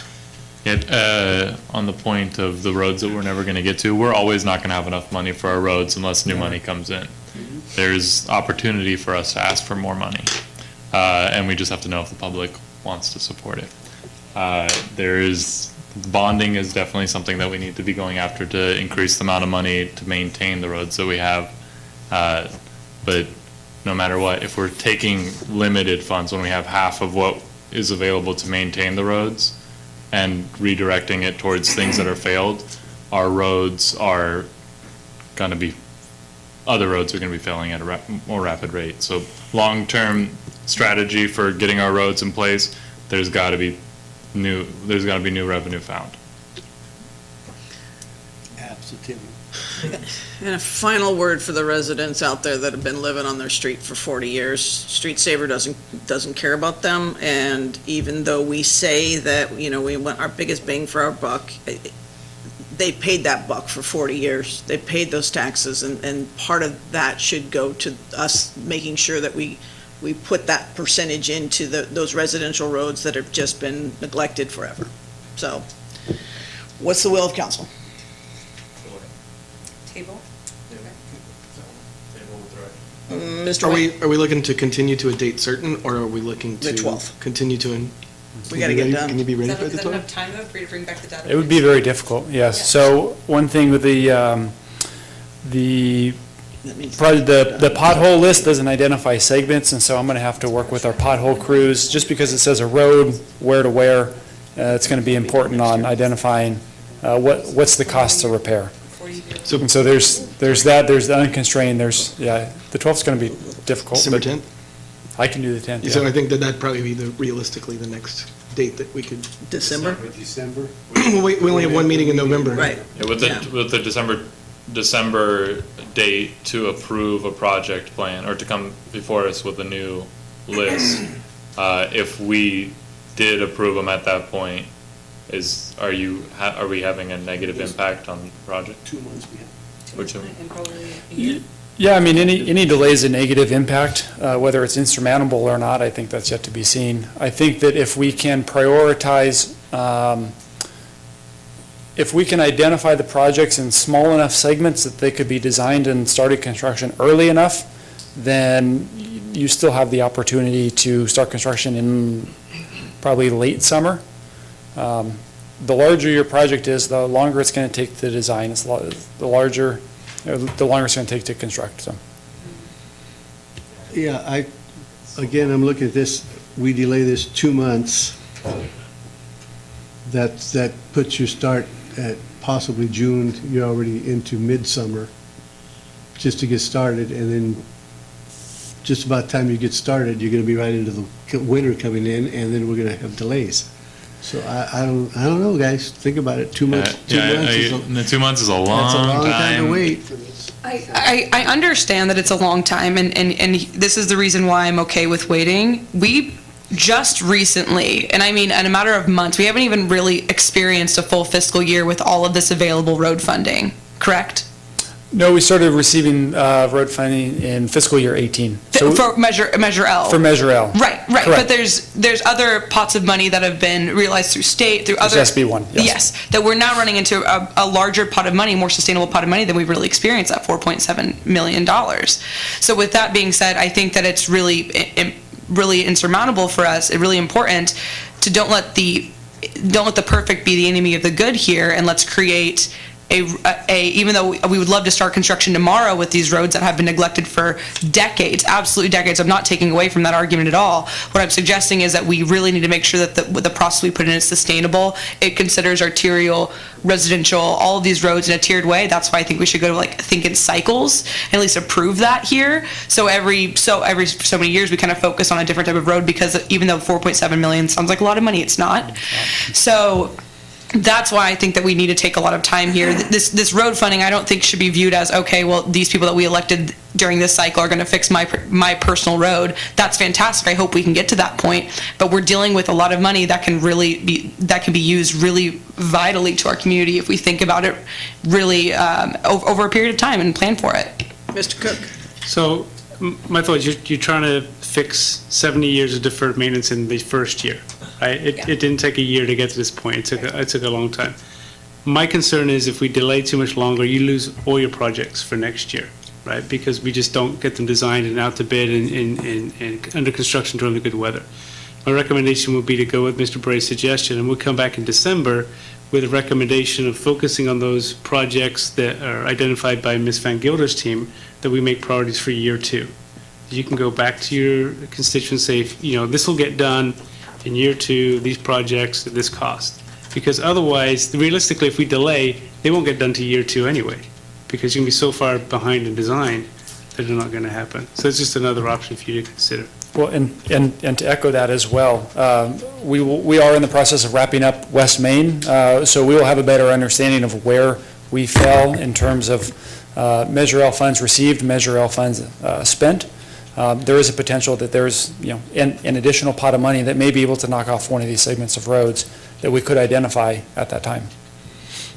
So if we go back in I'm just thinking out loud, if we go back to the mid-year budget and it's actually higher than the estimate that we had previously come for 1920 budget, we can amend what we're doing now to either include or exclude, but still moving forward, right? That is correct, yes. And when we're bidding, we can bid in project alternatives. So if the bid prices come in a lot higher than we're expecting, maybe we don't do that certain segment of road of street. That way we still stay within our budget. Okay. Yeah, I agree. I think that we obviously are not locking down a long-term strategy here, but time wasted in trying to get that perfect plan out is gonna potentially put us back 1 year, and the last thing we would want to be doing is being a council that got no projects for a year. I think I would feel more comfortable with maybe like an every quarter update, just so we know that we're moving projects forward, with that 5-year plan being our ultimate goal, and we work on that for the next, Michael, 6 to 9 months or whatever, so we can really get the fluidity going, and, you know, with the expectation that you're going to have some changes, whether it be money, time, maintenance, construction, whatever. I Yeah. mean, there needs to be some latitude in there for some change orders or whatever that looks like. The human component is gonna be, I think, our staff saying, all right, we're on these roads every day. Our police staff, we're driving down these roads, the deferred maintenance on the cars contributes to the potholes, I mean, it all falls in line with our fire trucks, and, you know, it all comes to one circle of, you know, making sure, one big old pothole. Circle of life. You know, I don't think I would mind moving forward on these recommendations, knowing that they might come back and be modified, or, you know, this is not like an end-all. This is not the Bible. Madam Mayor? Yes. Yeah, again, I've got to reiterate, I think it's a start, and yes, absolutely, we can tweak as we go. So at this point, in the interest of getting the hell out of here, I'm going to move to approve scenario 60-2020. We need to bleep that word. You can't say hell? No. Oh. I apologize, I can't say hell. All right, we have a motion for the scenario 60-2020. I'll second. And we have a second. The clerk, call the roll, please. Councilmember Ariano? I can't Yes. find monster. Councilmember Nisrati? Here. Yes. Councilmember Larson? No. Councilmember Iscar? Yes. Mayor Bublak? Yes. It Thank you. passes 4-1. Thank you, Mr. Bray. You have an understanding what you're bringing back in the December then? We have trenching still, we have the whole bonding. Yeah, so in terms of this item, we passed the 60-2020, we're moving forward with this, right? Okay, The yes. three things, we have the trench repair system. Correct. Bonding, and the third thing is a cost of making the improvements to some of those high Yes. repair streets. So you should know what that is going forward. And an update on funding, like, through the, I mean, I think the public needs an update on the funding sources that are coming in. Yeah, so I wrote down quarterly, is that sufficient? Fine. Yeah, okay, Yeah, I don't know if December's not quarterly, but, like, starting in January. yeah, okay, I can do that. Thank you. And thank you, Allison, Ms. Pothole. Okay, city manager reports. Did you want something before police fire? Just because it's timely, Madam Mayor, we did get notifications today that one of our applicants to operate a cannabis dispensary has withdrawn their application. That was MedMen of Southern California. So if I remember correctly, the next group on the list that came in 5th place was known as the Natural Healing Center, that of California's Central Coast. So they will be notified that they are now one of the 4 selected. Is that correct? Okay. So Grover Beach area, San Luis Obispo area. Thank you, Madam Mayor. Thank you. All right, and then we have fire department, public safety briefing, nothing, it's already in the thing. Police department, is that correct? You don't want to do anything? And police also is already on that. And council items for future consideration? There's a couple items. What I've met with some people related to the capital infrastructure improvement plans, where there's money available for us to look at ways to. I think I've sent some of these notes over to you, Michael. The ways that we can invest money in our capital infrastructure right now and create cost savings in the long term. When we're talking about the long-term financial sustainability of the city, I think some of it relates to that. That's item number 1. I think there's people out there that say that they can create a savings that we should be talking to. Item number 2, what was it, Michael? What did I send you? Do you remember? Someone else go. All right, I would like to task our city manager and staff with addressing each department's efficiencies and resource sharing I think we need to have somebody look into each department and see what it looks like from an outside perspective so that we know what we can do or what we can do with others. And I know that we're going to be talking with Modesto in regard to just sharing road equipment and their crews. So, I mean, there's so many cities out there that are fundamentally falling apart as we are. So we need to share everybody's efforts. Did you come up with the other next? Okay. Another thing was CalRise related. It's based on an investment strategy for the city that doesn't will not have a financial impact on where our savings are going, but has shown to be an economic stimulus to making sure that the money that we're putting into our savings is focused on local economic development. We want to help support the local community, and there's strategies out there related to that I think deserve exploration. I know you guys aren't all necessarily caught up on what that is, but I would recommend the council look up those two items and see if it's something that you guys want to explore. And then I believe for the November one, running a little late, but we'll be able to provide a update. Ms. Pitt probably helping us with the home for the holidays and pushing everybody coming to Turlock to buy their stuff and stay home and host everything so that we're pushing our economy here in our city. Councilmember questions, comments, and announcements. I had one comment. We had maybe a thought of doing, and we had talked to, and the mayor and I had talked to Nathan about doing like maybe a grand reopening for West Main once it gets all done, because it's been a long time coming, and Councilmember Esquer, I think, would yes, please. Yes, you were going to host it, so I'll work with whoever, and Barbecue, it costs less money. that's right.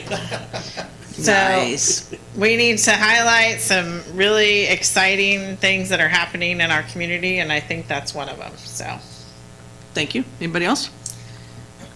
Stan State's new student union is going to be opening relatively soon. It's beautiful. It's fantastic. It's going to be a great place for community events.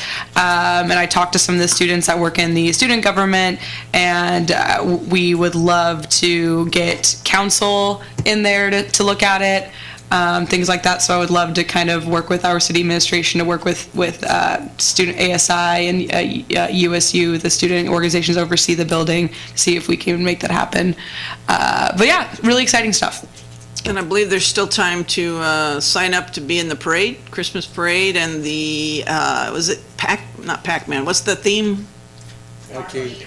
Arcade Christmas. There you go. Old school, sorry, Pac-Man came out. Do you have something else? I just wanted to say, one of the things that we did mention, because I was at the CSUS for a couple of different things, actually, and talking to some of the students, we were talking about maybe having, well, actually, what was suggested is that we're going to have Councilmember Nicole Larson set up some kind of a student council program so that we can have the CSUS students maybe come in. Oh, like what you used to do when you were. Yeah, sit in our seats for a day and let them take the heat, There you go. So, and at that, something we can look, I think we've had joint ones, yeah. similar projects in the past. I think something we could look at again, and since you are a really good contact, I thought, perfect. Okay, anything else? Yes. I had the movie in the park happened last week, and it was really, really exciting to make it happen. It was thank you. Yeah, we had a good showing. The chief came out, a couple of council members, and the community was incredibly appreciative of it. So I know some of my bougie friends were like, Broadway Park, are you serious? But that's, I think, something our community needs to really think about what they're saying when they say that. We're really neglecting a part of our community when we discount a part of it as not being eligible for events like that. The kids were incredibly happy to have that available to them, and it was a really, really fun thing to see happen. And it looks really beautiful. So the Parks Department Thank you. Did a Thank you good job. guys. Yeah, absolutely. Thank you so much for making that happen. It was really, really great. Okay, closed session, we don't have any, so there'll be no report from closed session because we already had that, and an adjournment. All in favor, say aye. Thank you, everybody.